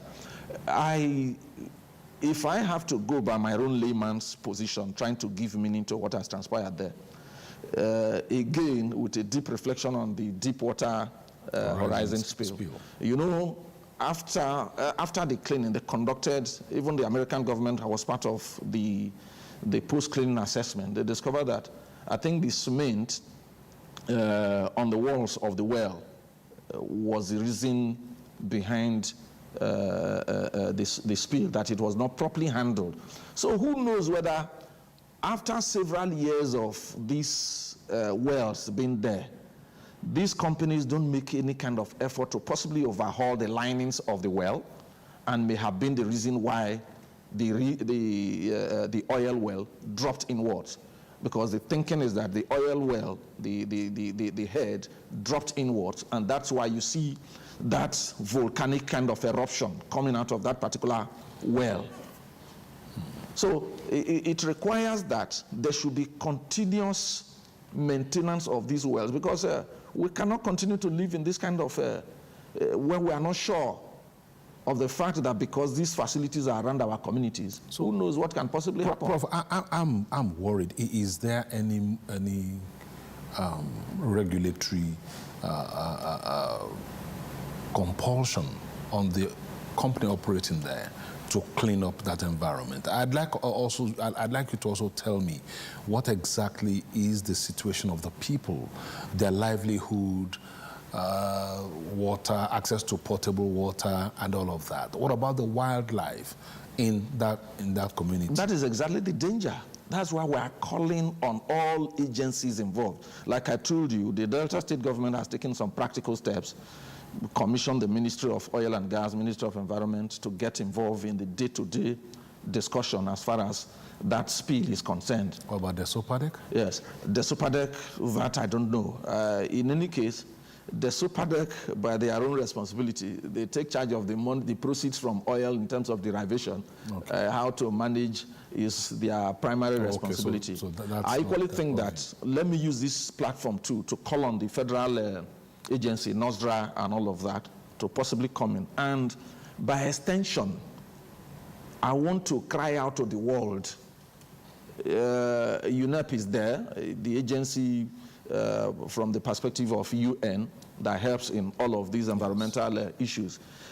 Ours, they have to come to our own situation, because we need all of this, collaborate with the company, compel the company to do the needful, because they are the ones that have been earning from the oil well there. So they have to. They should be able to jack up their level of commitment beyond what it is now. And it is not even just about Uzere, because there is underground seepage as far as all of this is concerned. All the creeks around the whole of the Uzere community expanding as far as, so we have Igbide down there, down to the Ase Creek. All of those ones are there. So no fishing can happen? Can happen. No farming can happen? No, aquatic life has been thoroughly put on break. Difficult. Yes. All the activities that has to do with the river line there, nothing can happen. Farming is totally down. So what about the health of members of the community? That is yet another extension. Because I'm imagining that people wake up, they sleep, they wake up, they're breathing in these dangerous gases. Gas. And I don't even know. The other day we were talking about the approval of the first tertiary medical institution in that area. And I don't know whether there's even a primary healthcare center in Uzere at the moment that could even take care of some of the... Yes, because what is going on now. When there's a spill and there's gas escaping, then there's a hazard. There is just nothing at that level that is happening. That's why I keep telling you that. I have to cry out because it is beyond danger looming. The danger is just before us there. I keep referring to these cases in the Americas. You know, their impact has remained to the extent that people suffer cancer as a result of effluents and all of that from this part, emissions from this kind of spills. BP paid well over $40 billion in penalties, and by the last count, they had paid even over 68 billion. So it's a serious matter. I am calling on the federal government to please step into this matter. You calling on federal government agencies, on all relevant agencies means that there has been no response from the oil company. That's why we are bothered. No, I'm talking about even the agencies. Yes, the various agencies, because, like I said. Let's even assume that corporate social responsibility dictates that the company operating in the area should do something, should start cleanup without anyone needling them to do that. But then, what about regulation? Yes, the regulatory agencies, they owe us that duty to enforce, make sure that these companies, or the company, the Heritage Energy, has to step in as fast as possible. But there has been this level of, the level of commitment to that extent has been not the type that we should be seeing in a matter like this. There's something that has to do with lives, beyond even the user community. So nothing from government yet, but what about other communities around? Are they also making moves like yours? The other communities. That's why, you know, I represent the Isoko ethnic nationality. So whatever move I am doing now. That's the Isoko land. Yes, the Isoko generally. So whatever move that I am making, as far as this matter is concerned, covers all the adjoining communities who are suffering as far as this matter is concerned. And you know, when you talk about oil spill, oftentimes, it's not just about the primary sufferer. It moves on, especially when it has to do with water. Even underground seepages, let's even remove the fact that it has nothing to do with streams or river along the place. Underground seepages are there.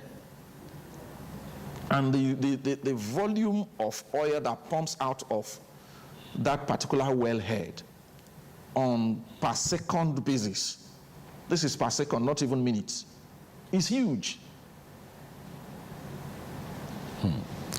Okay, as a group now representing the interest of the Isoko people, the Isoko Development Union, what are you doing to get all parties involved, apart from talking to me now, to be able to get up and do what they need to do? The company that's operating there, have you made representations to them? The regulatory agencies, have you made representations to them? Yes, we've made representations to all agencies, particularly at the state level, like I said. And I think the state level has equally drawn in the federal agency, NOSDRA, and the local government. So meetings have been ongoing at that level to see how that intervention can be heightened. Like I said, earlier on, the thinking was that the technology to do that kind of cleaning is not there because to them it's something new. But we've been able to draw the attention to the fact that there is nothing new about oil spill at that level around the world. In recent times, technology has been heightened to deal with spill issues. So they can't tell us that it's happening for the first time, so they are short of what it takes to be able to. The science and the technology involved in that cleaning is there. It can be acquired if they are ready, if they are willing to. But you know, like I said earlier on, these oil companies, they are good at running away from cost. At a time, they will tell you, go make reference to PIA.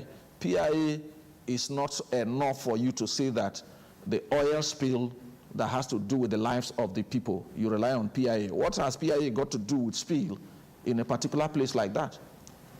So we're interested. I have to start shouting it from day one that it is not just about the cleaning of today, but the post-cleaning impact is of essence to us. So you don't have, because the one you talked about, the Deepwater Horizon, still, the impact is still on. Yes, it's still on. Years after, more than 10 years after. Even the Ogoni case, that is just by us here, the impact is still on. Oh, sure. Yes, we have a whole lot of creeks around the Niger Delta that you can't make use of water from them. The aquatic life, like I keep saying, is totally gone. So fishes cannot survive in such areas. Prof, who's the community right now? Because I can't help but think about the things you do on a daily basis as a matter of course in life. You need water.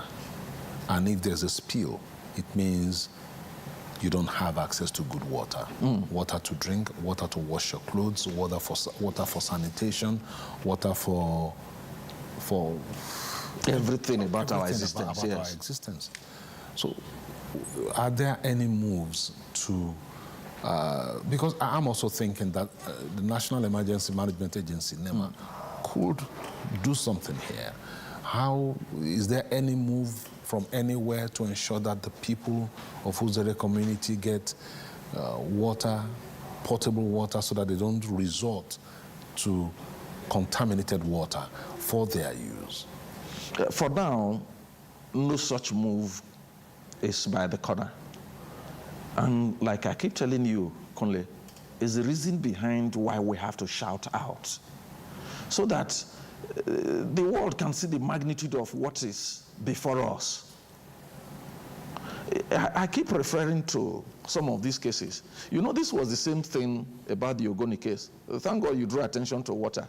One of the first recommendations that UNEP gave after the assessment of the level of environmental degradation on Ogoni land was about water.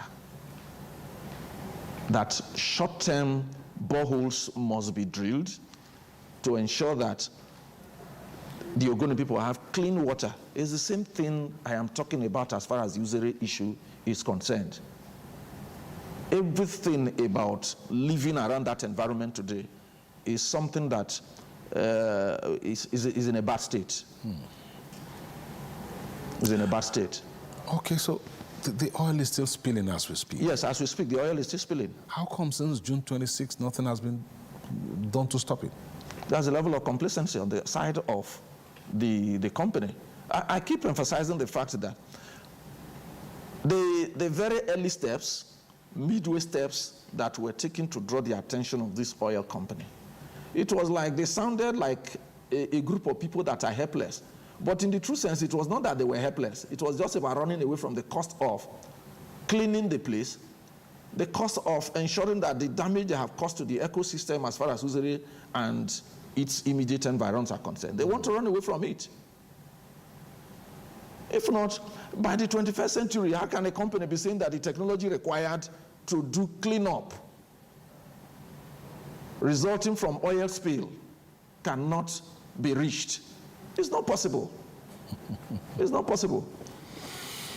Not until efforts were not coming from the side of the Delta State government, pushing in for meetings to be able to discuss this.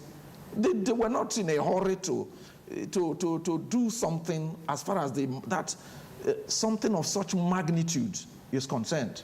So in the final, so we feel the pains of it. In the final analysis, Prof, what do you want? What does the Isoko Development Union want? Is to get all relevant agencies committed to quick intervention, technically or otherwise, if need be, through the federal government, get international bodies to come and be part of it, so that they can do the cleaning of that place, and we begin to have some kind of relief.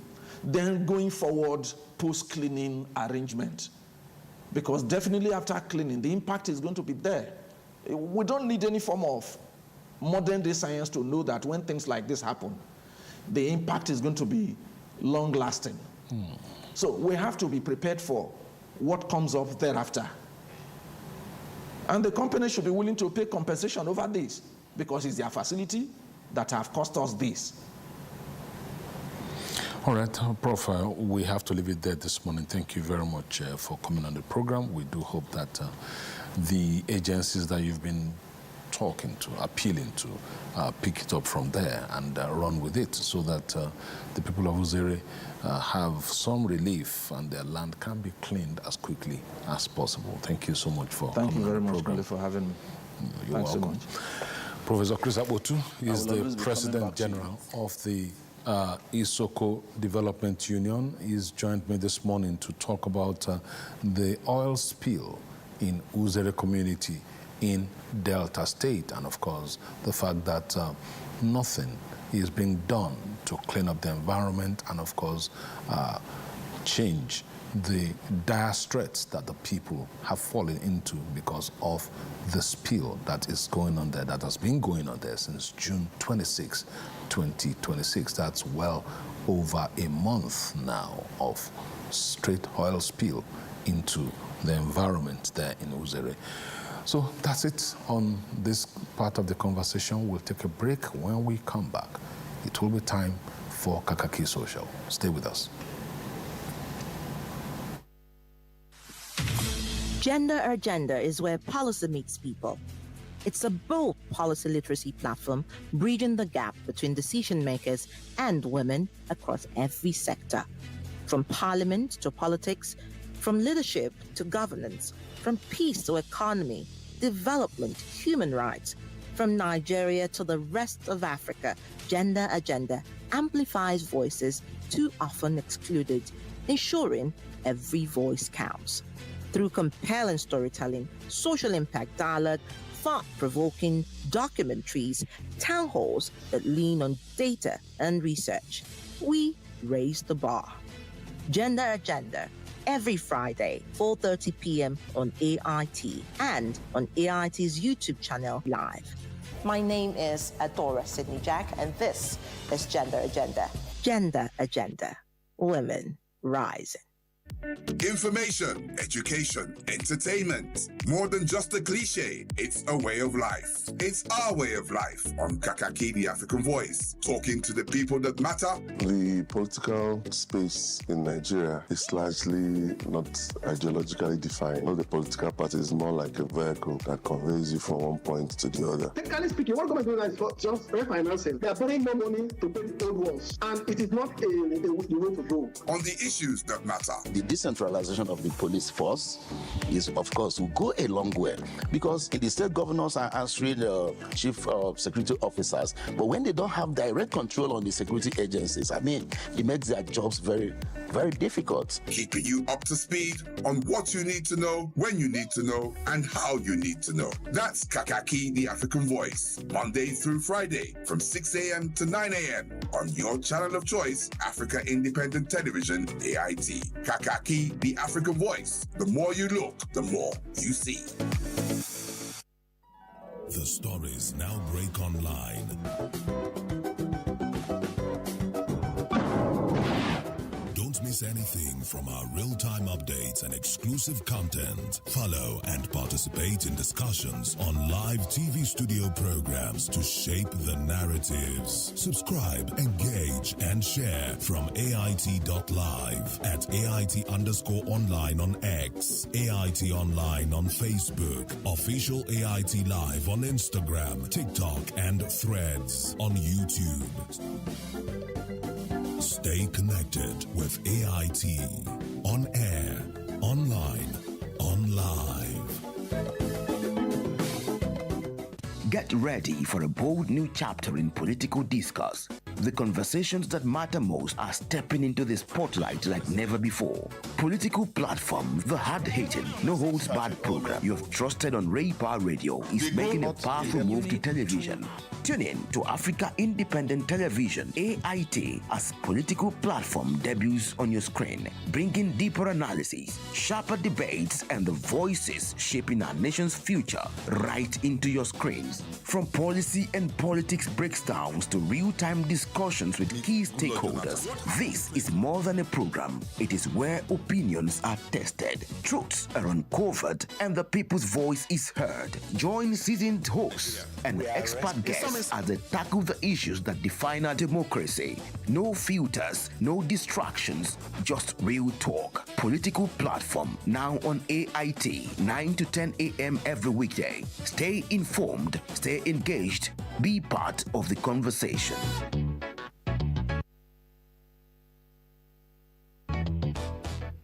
People, politics, and power brings context and clarity to issues and events in governance, democracy, and development.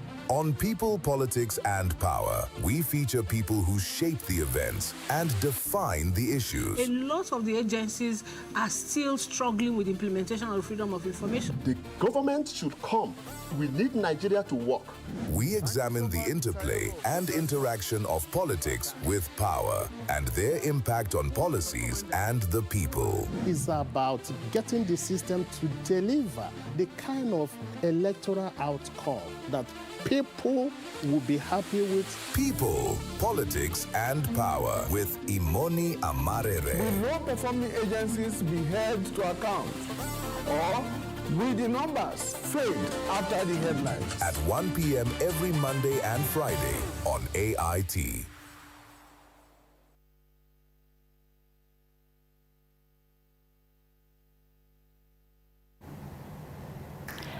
Good morning, Nigeria, and welcome to another exciting episode of Kakaaki Social. My name is Anya Ole Avotu. Thank you for staying with us this Friday morning. We've lined up for you stories making headlines and sparking conversations across Nigeria and beyond. Now, President Bola Ahmed Tinubu has directed the Economic and Financial Crimes Commission, EFCC, to immediately vacate a court order freezing the Osun State government's account. In a statement, the president said the timing of the action, coming just days before the Osun governorship election, could create the impression of federal interference in the electoral process. While reaffirming the independence of the anti-corruption agencies, President Tinubu said preserving public confidence in the credibility and fairness of the election informed his decision to order the EFCC to return to court and discontinue the action against the Osun State government. Now let's take reactions. Arewa source is saying, can the president just direct the EFCC to vacate an order by a competent court of law? It is now obvious that both the EFCC and the judiciary are not independent in Nigeria. Another comment, Antio Abu is saying, Adeleke, do not be deceived. They know what they are doing, all right? And, okay. Yes, so moving on to another story. A chieftain of the All Progressive Congress, APC, Isaac Balami, has said that although he previously believed Peter Obi won the 2023 presidential election, the matter is now in the past and could not be proven through the legal process. Speaking on his post, in the role he played in the Labour Party, Balami said, "What do you expect from someone who was the deputy campaign manager of Peter Obi's party to say? I gave all to the party." Balami, who has now aligned with the APC, noted that his earlier position reflected his commitment to the Labour Party at the time, but emphasized that the electoral process had run its course. So now his comments have sparked fresh discussions on Nigeria's political landscape as attention gradually shifts towards the 2027 general election. Let's take a listen. Not to belong to any movement. I have made up my mind not to belong to any movement that cannot stand their ground and do what is right and win elections. Nigerians came out in millions to support the Obedient Movement and Labour Party. We dashed their hopes. We failed them. We couldn't defend the vote. Common agent we couldn't raise. We couldn't pay the agent, even though the monies were raised. You have sat here and said that you believe that Peter Obi won the election in 2023. That is a past tense. So basically, you lied all. then if you said that Peter Obi won, and now you're saying that he did. You don't believe he won. I'm trying to understand what you're saying. See, these are two separate things. Whether he win or I am telling you here that we went to court and we had no Form EC, it is because we had no agents. Yeah, but there's a place I'm going to. And I put my resources. There's a place I'm going to. You have to listen to this, please. I put my resources. Called the top 12 campaign person. I was the only person who bought 2 cows and went to Unity Fountain here and mobilized 1,000 people. The same leadership of the obedient movement said we shouldn't protest. What did you do with the cows? Because we had to feed people to protest. Okay. Oh, wow. Some very bold statements there. Let's take reactions from this. So Defender is saying, even oppositions know that President Tinubu is the reason the word opposition survived in our political space. Official President Bola Ahmed Tinubu is a true Democrat who fought for survival for our democracy, unlike emergency lover of democracy. And those are Defender thoughts there. And Inze B is saying, Mr. Balami, Tinubu approached you because you had an option in Peter Obi, and he's come to woo you for North Central mobilization. By the time you help him return 2027, he will tell you who you are and remind you that you do not fit into his political policy and long-term agenda. He will drop you and your community. Those are Inze's thoughts.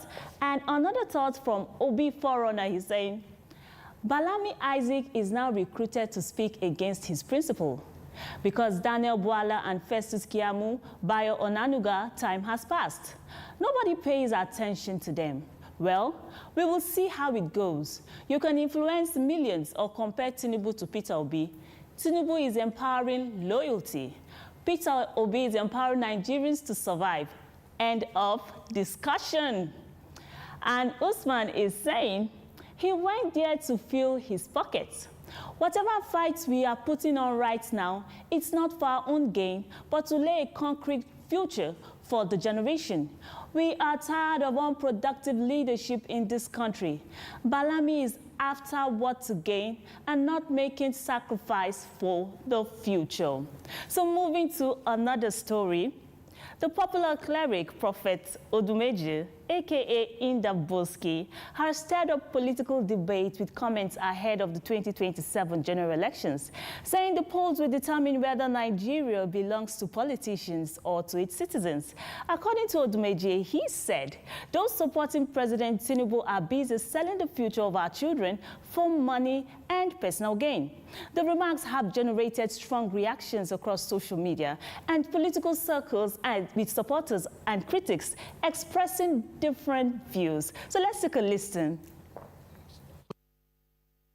2027, we shall decide, is it your governor or senator or your family member own Nigeria, or all of us own the Nigeria? We are no more boys, we are fathers. A person that are leading the people must know how to talk to the people. Have you seen people that don't have conscience? Your president, Tinubu, confessed before the discussion of the question that the people come and ask him, he say to you, this and this, and what the person confessed, Nigeria, even before I was born, Nigeria had been living with hunger. All the people that are supporting the President Tinubu, thank God that all of you people are seeing how you people are selling the future of our children because of money. Odumeji there, don't you just love how he speaks? And OD is saying he might have his flaws, maybe too many, but you can't deny he's a good man who speaks with the truth, no matter the consequences, unlike some other men of God. And Cruz in Boats is saying, do you know how cooked you have to be for Indaboski to be more reasonable than you are? All right. And Olusegun Bakare is saying, Prophet Odumeju is doing the Lord's work. Even the person that said he drank tea with God can't be true to power. What a shame. All right. And last on this section is saying, the maze. I rather listen to Odumeji than some wolves in sheep's clothing. All right, so now moving to some money matters. A Nigerian woman has gone viral after breaking down in tears, alleging that she lost 10 million naira she had diligently saved over the past year through an Ajo contribution scheme. The woman claimed the funds became inaccessible, leaving her devastated and uncertain about recovering her savings. I never knew that a time would come I'll make this kind of video. Like, you know, for some people, the money might be small, but I know how hard I have worked. I know the plans I had for that money. And to think that this was my first time ever doing something like this, day and night, all I ever did was to work and work. I wasn't even saving for a vacation. I wasn't even saving to buy a car. The only reason I was saving was just to grow my business, or just to expand. And then someone somewhere just decided to just rob me of all my expectation, all my hope, all my plans. The fact that she's never making an effort. And I feel so ashamed of myself. Right, 10 million naira is indeed a lot. So OC is saying, some people deserve what they get for being so uninformed and ignorant in 2026. Why do Ajo when your money can be insured, or rather placed in any of these fintech safe boxes and earn good interest? And John Thomas is saying, I think I'm the only person that has never done Ajo contribution before. Money where they save life. Now once I go carry give person to hold for me. Me that do withdraw my target savings on OPay to eat first before hunger eats me raw. And Maurice is saying, you guys will learn often the hard way. I said earlier on that it's safer to just do a target account. If you have a problem with discipline, just do a direct debit from your savings account, direct to the target account. You will even get interest on top. Ajo only really favors you if you take first or second. And the last comment on this, Solomon is saying, if I have 10 million naira in my possession, the only person I am contributing it to is my own bank account. Ajo for what exactly? So let's move on to Ghana. Members of the new Patriotic Party, NPP, alongside concerned citizens, have marched to the Jubilee House to present a petition to the government as part of a planned demonstration tagged Democracy Under Attack. The protesters say the demonstration is aimed at expressing concerns over the state of democracy and governance, while urging the government to address issues raised in their petition.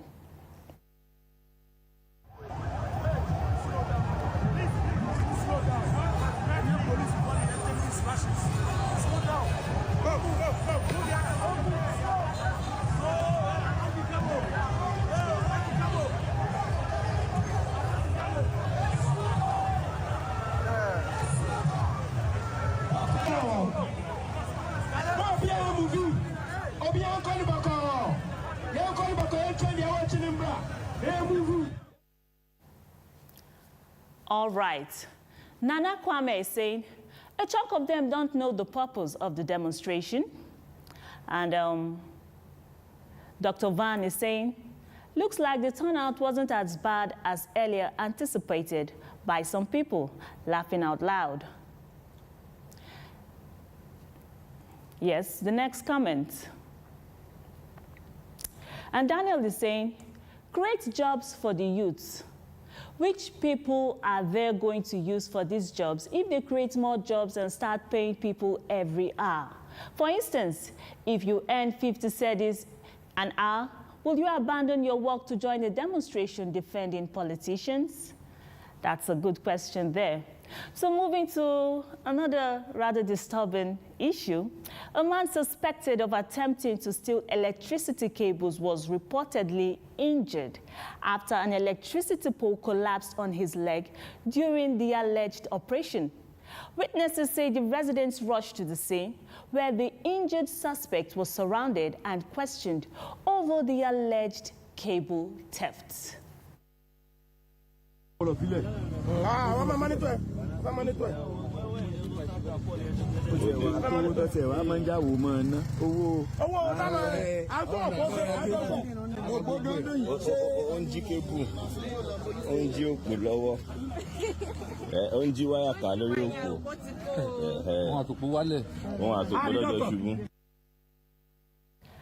Wow, that's serious. So Ayo Johnson is saying every profession has its own risks. He just experienced his. And Godwin is saying, I don't know what is happening in Nigeria these days. It's like our ancestors are very active, because if you go to thief, they will surely catch you. I mean, our judgment day won't come on the honors days. All right? Let's take another slide. And Princess is saying, that guy standing on the pole deserves a chilled bottle of Budweiser drink. And Samson is saying, that guy standing on the concrete pole, no get joy at all. All right, let's move on to another story. A Nigerian woman has sparked debate online after accusing some doctors of recommending unnecessary medical tests to patients in order to generate more revenue. Allegedly, she claimed she was advised to undergo 4 expensive tests that she later discovered were unnecessary. Speaking from her experience, she urged medical professionals to prioritize patients' well-being over financial gain. Her allegations have drawn mixed reactions. Let's watch this video. Nigerian doctors, you guys need to stop misdiagnosing people and making them spend money that they don't actually need to spend just because of you're trying to make money for the hospital or for yourselves or for whatever reason that you do it for.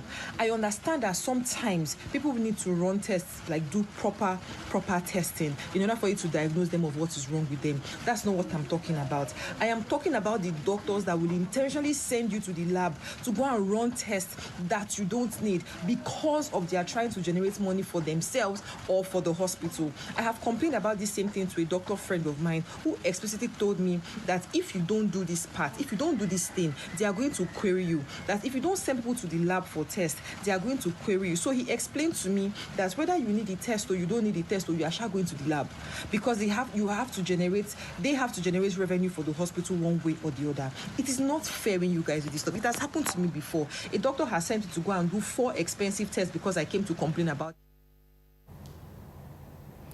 All right, let's take reactions from this. And God knows is saying, I will keep saying it. The day we all agree and accept that we are all doing Yahoo in different forms, the better for us. Those are God knows thoughts there. And Energy is saying, you should be happy you didn't need those test results, all right? And AKP is saying, every sector wants to extort citizens in Nigeria. Same way mechanic go tell you wetin no spoil just to chop your money. Integrity is zero in that country, all right? And Precious Lamb is saying, this is no longer professional.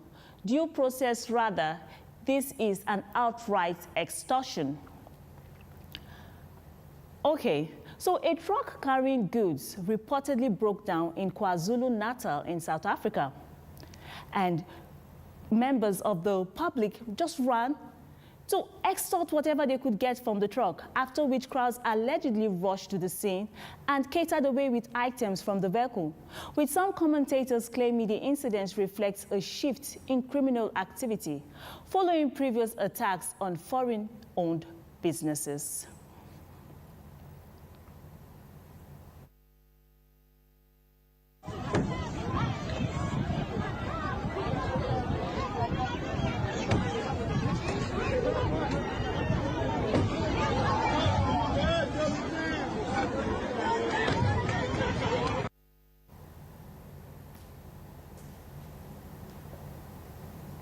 All right, Folarin is saying, this country is heading to another level. Must citizens rely on looting to stop their poverty?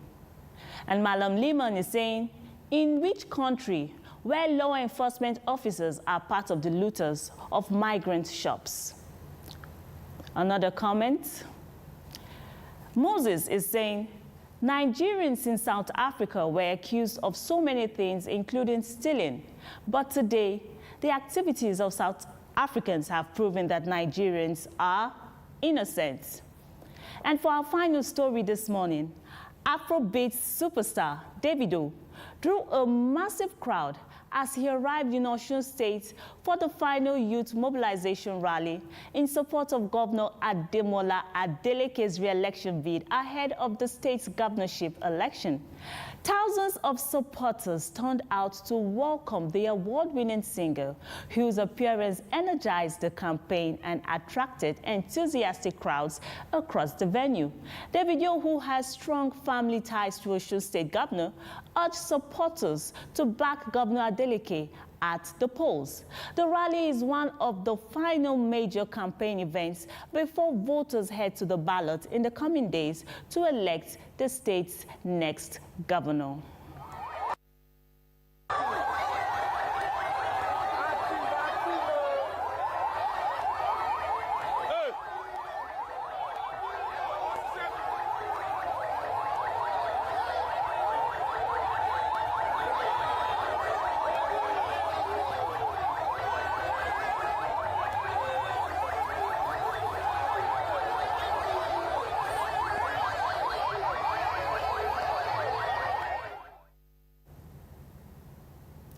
All right, Dr. Mati is saying this is massive. This election will be amazing because it's just electrifying already. And Pretty Jenny is saying, no, they will know that somebody entered their state.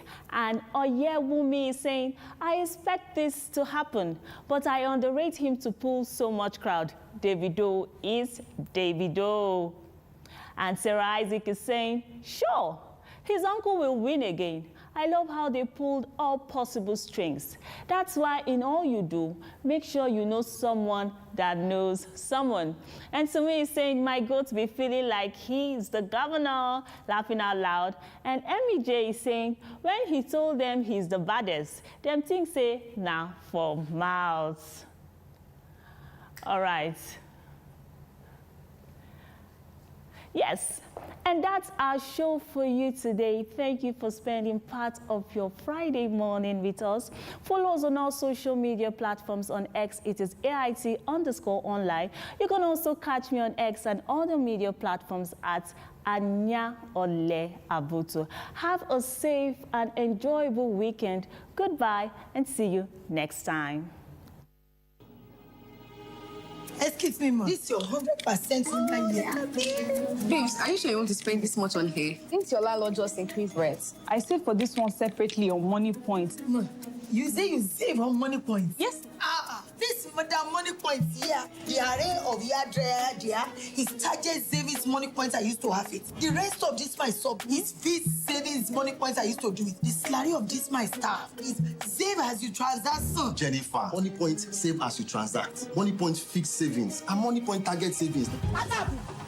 Why did German won't contribute to you? Why should they? Come on, oh, you go give your money to Hadaku to save. You see Money Points accounts there. You know go open a savings account. Now Hadaku you choose. I beg everybody inside this my saloon. Oh yeah, bring out your phone and download the Money Points app now. Even you. What are you waiting for? Download the Money Point banking app now and start saving the bank you can trust. Money Point, made for your progress. Get ready for a bold new chapter in political discourse. The conversations that matter most are stepping into the spotlight like never before. Political platform, the hard-hitting, no-holds-barred program you have trusted on Ray Power Radio is making a powerful move to television. Tune in to Africa Independent Television, AIT, as political platform debuts on your screen, bringing deeper analysis, sharper debates, and the voices shaping our nation's future right into your screens. From policy and politics breakdowns to real-time discussion, discussions with key stakeholders. This is more than a program. It is where opinions are tested, truths are uncovered, and the people's voice is heard. Join seasoned hosts and expert guests as they tackle the issues that define our democracy. No filters, no distractions, just real talk. Political platform now on AIT, 9 to 10 a.m. every weekday. Stay informed, stay engaged, be part of the conversation. Gender Agenda is where policy meets people. It's a bold policy literacy platform bridging the gap between decision makers and women across every sector. From parliament to politics, from leadership to governance, from peace to economy, development, human rights, from Nigeria to the rest of Africa, Gender Agenda amplifies voices too often excluded, ensuring every voice counts. Through compelling storytelling, social impact dialogue, thought-provoking documentaries, town halls that lean on data and research, we raise the bar. Gender Agenda, every Friday, 4:30 p.m. on AIT and on AIT's YouTube channel live. My name is Adora Sidney Jack, and this is Gender Agenda. Gender Agenda. Women rising. The issues as they break. The multitude, the political figures, the state and non-state actors. It's a serious threat to democracy. And our government seem to be incapable of protecting. The scheming. This is not a period we should say bow and go. Every part of this country is important. The intrigues. There can be no one person that is bigger than the party. Deft moves and the momentous declaration. We didn't get any protection. I'm not particularly against anybody. We track and capture them all. I don't believe we go for that reason in politics. Follow in-depth analysis and no-holds-barred interviews. Armed forces of the country is well capable. They need the political will. Are they just waking up from sleep? Is there complacency? Feel the pulse of happenings in the political arena on AIT Democracy Today. Widely acclaimed authority on politics. Monday to Friday, 7 p.m. Nigerian time. Thank you so much for staying with us. You are watching Kakaaki, the African Voice, this Friday, the last edition for the week, and time for our second conversation of the morning. Nigeria is facing severe, widespread flooding, which is driven by the torrential rainfall. Of course, it's the rainy season here in Nigeria, and for very many people who remember what happened on Wednesday, I actually drove to work in heavy rain on Wednesday morning, and for most of Wednesday it rained. So what happens to those communities where the Nigeria Hydrological Services Agency have given alerts, critical emergency alerts, and of course where they've been advised to evacuate? What happens to them? What happens to communities where projects are done without proper assessments of the environmental impact, and of course all other things like that? That's the issue we're looking at next, looking at persistent annual flooding in Nigeria. My guest is retired Air Vice Marshal Akugbe Iyamu, who is the president of the Association of Environmental Protection and Climate Change Practitioners. Thank you for joining me, General. Good to have you this morning. Thank you, Kule. Now, thank you for keeping the good work. Yes. For so many years, in fact, for decades, it's like the same old story. We keep talking about flood alerts. You and I were here talking about it a few weeks ago, talking about the flood alerts. What are we doing about it? How do we mitigate the damage? Yet, we're back talking about it again. Why are we? It's like doing the same thing and expecting different results. Absolutely. Absolutely. Thank you, viewers at home. Before I start, I want to just say that don't we have Abuja Environmental Protection Agency anymore? I drove through the Apple Road today. The mess from the garbage is spilling on the roads. What part of Apple are you talking about? Even with the new roads, starting from Resettlement Center Junction, all the way down to Kabusa Junction, and even taking right after that international hospital. It's a mess. Whoever is in charge, please let him go and give attention to it. We are complaining of flooding. Those garbage has almost taken over the gutters and making a mess of the new road. That's for that. For the flooding, early in the year, we'll be talking about these particular issues. My association wrote to the Secretary of the Government of the Federation, the SGF office. We wrote to the Honorable Minister of Environment. We wrote to the Senate President. We also wrote to the Speaker, House of Representatives, to say, look, flooding is no longer an environmental problem.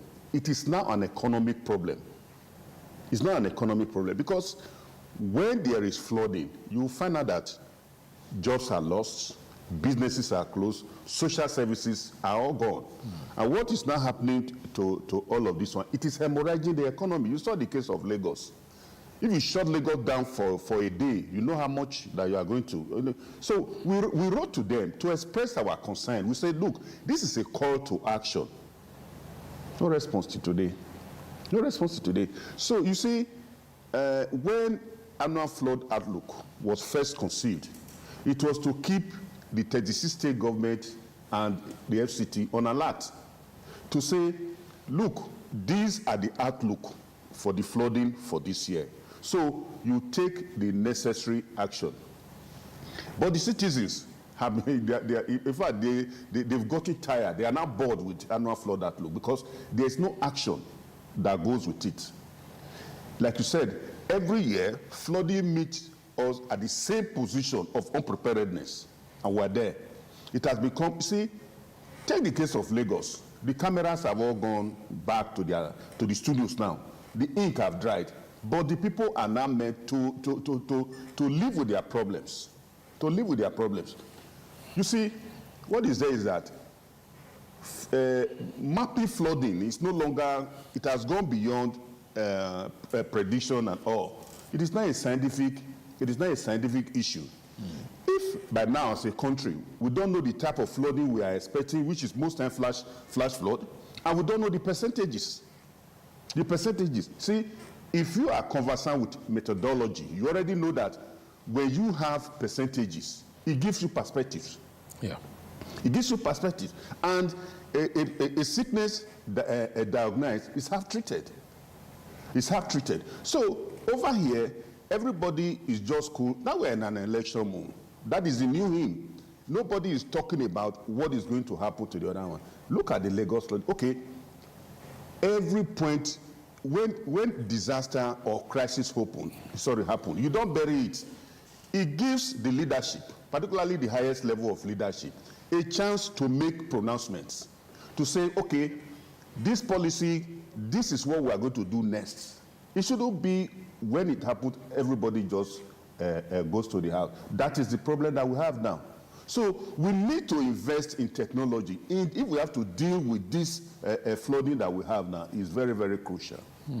Yes. One would have thought that with all the realities that we are seeing around us, look at Europe, for instance, Spain, France, wildfires consuming hundreds of hectares of land and all of that. Climate change is real, and having seen all of that, Nigeria will be better prepared. And I'm wondering, we're still here talking about advisories to communities to evacuate. Okay, flooding will come, you should evacuate and move to a higher ground. But what I see other countries do is that they find shelter and move the people themselves. The government agencies move the people. They don't tell the people, move at your own convenience. They move the people because their lives are considered very, very important. Why are we not seeing that here? Yes, you see, what you just said now is called state-sponsored shelter. The case of addressing flooding in Nigeria is complex, it's complicated, and it's a lot of confusion. A lot of confusion. You take the issue of France and Spain. When there was very high temperature that led to thousands of deaths. You know, France and Spain, they are around the Mediterranean, the equator, you know, so which divide most of their mainland into east and west. So because they are in the northern hemisphere, which we should, Nigeria is also in the northern hemisphere, should have known that the consequences cascade down. Now, if you look at their own problem, what has happened? 1 degree rise in temperature expand the atmosphere to be able to take 7% of water. What does that do? That's 1 degree centigrade leading to 33 degrees Fahrenheit. Give it 7% capacity to take more water. Now, you are going to have excessive torrential rainfall, which is going to give you flooding. In the case of other countries, in the North Hemisphere. Now, that's why the No Gain Association say, look, the flooding that we're experiencing now is predominantly rural, affect the local community, destroy their lives and livelihood. Why don't you take a lot of interest in it? So then the Notre Dame initiative say, look, they've rated Nigeria to say you are 0.297 in preparation, but you are 0.597 in the amount of vulnerability for flood. Now, because you have looked at all these things, that is why they say, look, you are number 58 in the whole disaster management spectrum, but you are 176th position in preparing for it. So those are indices. That's why I said that you cannot deal with flooding now without data, without research, and without analysis. It is highly impossible. Now, what we are doing is that we are just dealing with. We want magic solutions. No, it does not work that way at all. We must be ready, because pragmatism does not put a solution, does not normally see the future. So also idealism does not get things done. It is a mixture of these things. So Nigerians should reduce their aspiration for magic solutions. There is no magic solutions. You must create planning. You must plan for the flooding and all. That is why I advocated two things. A trust fund and increasing the ecological fund. But most people that the ecological fund goes to sees it as a sludge fund. Ecological fund since 1982, when Dr. Pius Okigbo envisaged it, was to deal with environmental issues, as stated in Section 20 of the Constitution. Now, coming back from there, the money is no longer enough. Let me tell you, just less than a decade ago, 2.8 billion will give you 600,000 bags of rice. Do you know that? Now, 28 billion will give you 400,000 bags of rice. So relate that to the ecological fund. You see, we here in Nigeria, we are looking at growth, not development. Growth means more money, but development is the actual value of the money. So I say, look, because the private sector are more affected when there is flooding, why don't we engage them? Because if a policy comes from up down, there's a tendency that it's going to fail. But if you imagine from the bottom, you have stakeholdership and you have value added to it. Yes.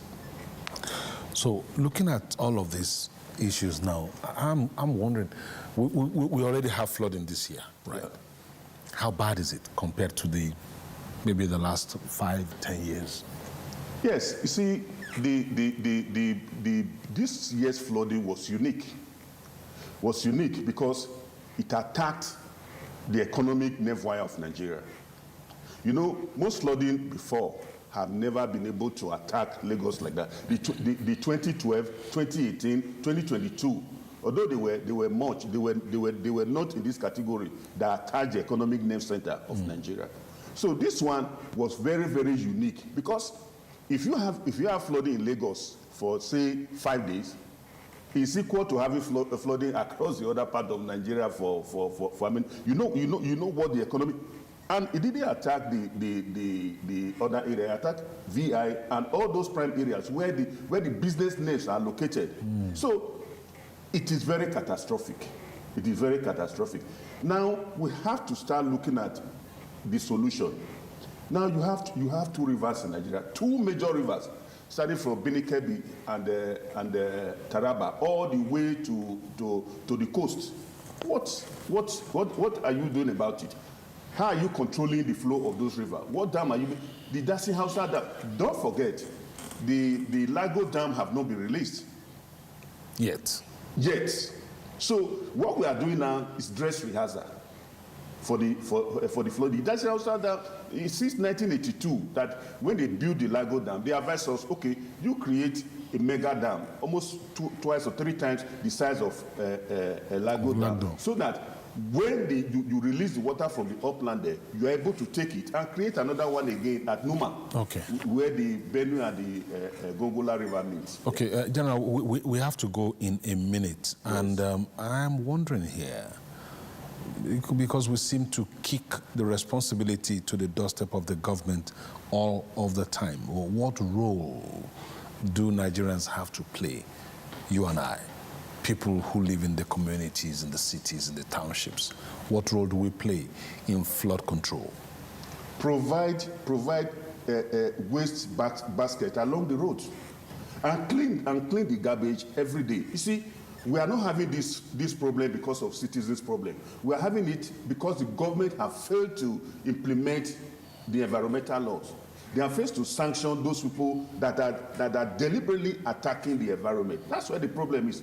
If it doesn't have a waste bin, the next is to dump it inside the gutter. And the NOA, have you heard of NOA in recent times? They just went quiet. This is the time they are supposed to come out and educate. I still heard of them yesterday. I still heard of NOA yesterday. You heard of them yesterday? Yes. But they should be more involved in the flooding now. I haven't seen the one in Lagos. That immediately the one for Lagos happened, it should have occurred to everybody and the relevant agencies to say that, look, the whole nations could be engulfed. Don't forget, the agency said between 1st and 15th of August that 22 states, including the FCT, is going to be submerged in torrential rainfall. And all. If you extrapolate it to what happened in France and Spain, you already know that there's substance. It's upon us. What they are warning us of.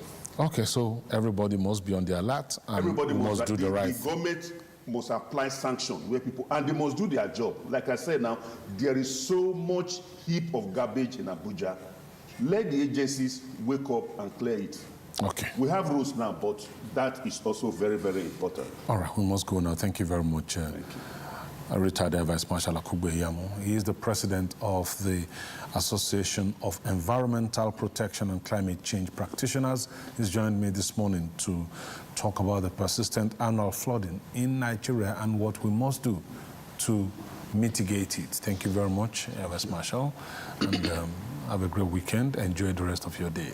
And you too. All right. So much for that conversation. We'll bring you the next segment, entertainment and lifestyle.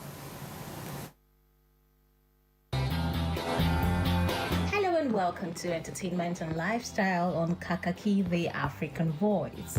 I am Chidera Izudoide. Now, let's begin. Afrobeat superstar Davido has sparked fresh political conversations after declaring that he believes he could win Nigeria's presidential election if the process were free, fair, and transparent. The award-winning singer made the remarks during a live stream with content creator Kakaaki, where he was asked whether he would ever consider running for political office. Davido expressed confidence in his nationwide popularity, saying no one could defeat him in a genuinely transparent election. Free and fair election, say, make everybody for Nigeria vote, I will win. President! However, he also stressed that he has no plans to enter politics under the current electoral system. The unavailable hitmaker said he would rather focus on his musical career until Nigeria's electoral process becomes more credible. He also revealed that he is closely watching the upcoming Osun State governorship election, where his uncle, Governor Ademola Adeleke, is seeking re-election, describing it as an important test of the country's democratic process. Davido's comments have since gone viral, drawing mixed reactions across social media, with some fans praising his confidence, while others debated whether the singer should one day translate his popularity into political ambition. Now, veteran Nollywood actor and filmmaker Okechukwu Ogunjiofor is making a highly anticipated return to the big screen with a new historical drama titled Properties of the Gods. The acclaimed filmmaker, best known for writing and producing Living in Bondage, returns with a story that explores African spirituality, tradition, power, and the clash between ancient beliefs and modern realities. Set against a rich historical backdrop, Properties of the Gods promises a visually compelling narrative that celebrates African culture while examining the consequences of greed, destiny, and the abuse of power. Speaking about the project, Ogunjiofor said the film is more than entertainment, describing it as a cultural statement aimed at preserving African history and telling authentic stories that resonate with local and international audiences. The film also marks another milestone in the veteran filmmaker's decade-long contribution to Nollywood, as audiences eagerly wait his latest cinematic offering. The Nigerian film industry is mourning following the death of Nollywood actress Temitope Osoba, who passed away at the age of 40 after a courageous battle with cancer. Osoba, who won the hearts of audiences with her performances in Yoruba films, had openly shared her cancer journey, inspiring many with her resilience, faith, and determination to overcome the illness. After months of treatment, she had even announced a return to acting, expressing gratitude for the support she received from fans, colleagues, and loved ones. News of her passing has sparked an outpour of tributes across social media, with fellow actors, filmmakers, and fans celebrating her strength, talent, and lasting contribution to Nollywood. Temitope is remembered not only for her performance on screen, but also for the courage she displayed throughout her health battle, leaving behind a legacy of perseverance that continues to inspire many. And finally, the Nigerian army has arrested 2 soldiers who allegedly abandoned their official duties to work as bouncers at the star-studded wedding of TikTok sensations Pella and Jarvis. The soldiers, who were reportedly attached to the 9th Brigade of the Nigerian Army, were seen in military camouflage while providing security at the celebrity wedding, sparking outrage after videos from the event went viral on social media. Military authorities described their actions as a breach of service regulations, stressing that personnel are prohibited from engaging in private security jobs without proper authorization. An investigation has since been launched to determine the circumstances surrounding their conduct and whether other individuals were involved. The lavish wedding of Pella and Jarvis, held on August 1st, attracted several celebrities, influencers, and dignitaries, making it one of Nigeria's biggest entertainment events of the year.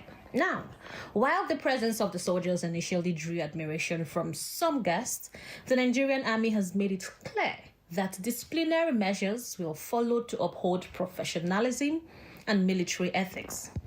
The incident has since generated mixed reactions online, with many questioning the use of 7 military personnel at private social events, while others argue that soldiers should face the consequences if found guilty to have violated military regulations.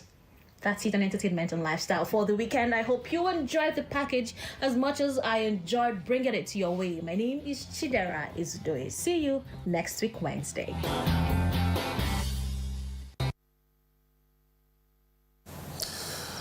All right, entertainment and lifestyle there. The final segment on Kakaaki, the African Voice, this Friday morning. And of course, the final episode of the program for this week. We thank you for spending time with us all through this morning from 6 a.m. till now, and of course, all through the week. We ask you to join us again on Monday for a fresh edition of the program. My name is Kunle Adewale. Have a great weekend, and please don't do what I wouldn't do. And wherever you go, whatever you do, please try and stay safe.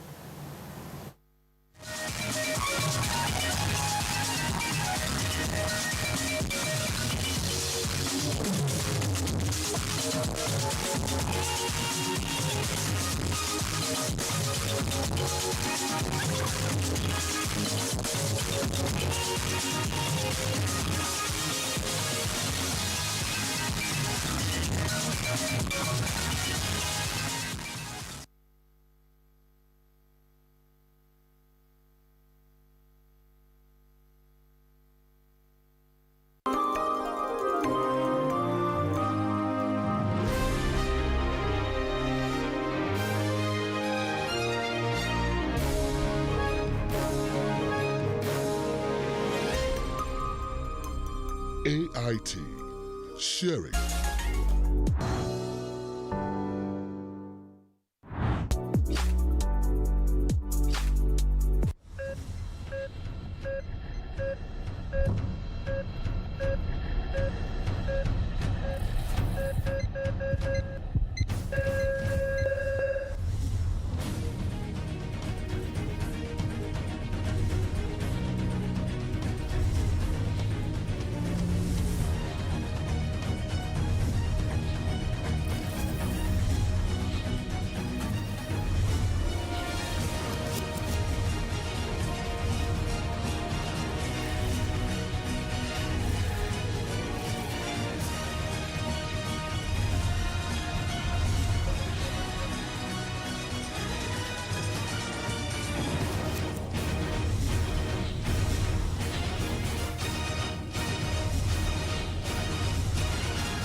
You and Your Health is brought to you by Doctors Save a Life Foundation. Far beyond witches and wizards is the root cause of health problem of many in Africa. Seek professional advice concerning that your health matter. You don't need things to enjoy life. You need life to enjoy things. Give your health professional attention. If you lose money, you lose something. But if you lose your health, you lose everything. Save a Life Foundation is an NGO with a unique vision of giving total health for all through the power of knowledge. Your health is your strength. Your health is your prosperity. Your health is your life. Give it professional attention. You and Your Health with Dr. Richard Okoye, now on AIT every Monday. For nearly 3 decades, you trusted us with the story of our nation and beyond. Now, our political program gets a powerful upgrade. Welcome to the all-new Democracy Today Extra. We're shifting the gears of political broadcasting. No scripts, no spin, just the uncompromising truth. Is there true democracy in political parties in Nigeria? Adiza, why are we so obsessed with whether governors will use police against their opponents or even the president? Why? Get ready. In-depth, no-holds-barred interviews. Reserve seats, when it eventually comes to stay, is not the destination. How do we safeguard the will of the people? If a governor wants to intimidate you with the current police that we have, they will intimidate you. They don't need state police to intimidate anybody. Fearless analysis, unfiltered facts. The legislature is the fulcrum upon which democracy evolves. We're beaming the ultimate searchlight on political actors, holding power accountable every single weekend. 10 p.m. Nigerian time on Saturdays and Sundays. Bold, analytical, uncompromising. Democracy Today Extra every single weekend, 10 p.m. Nigerian time on Saturdays and Sundays.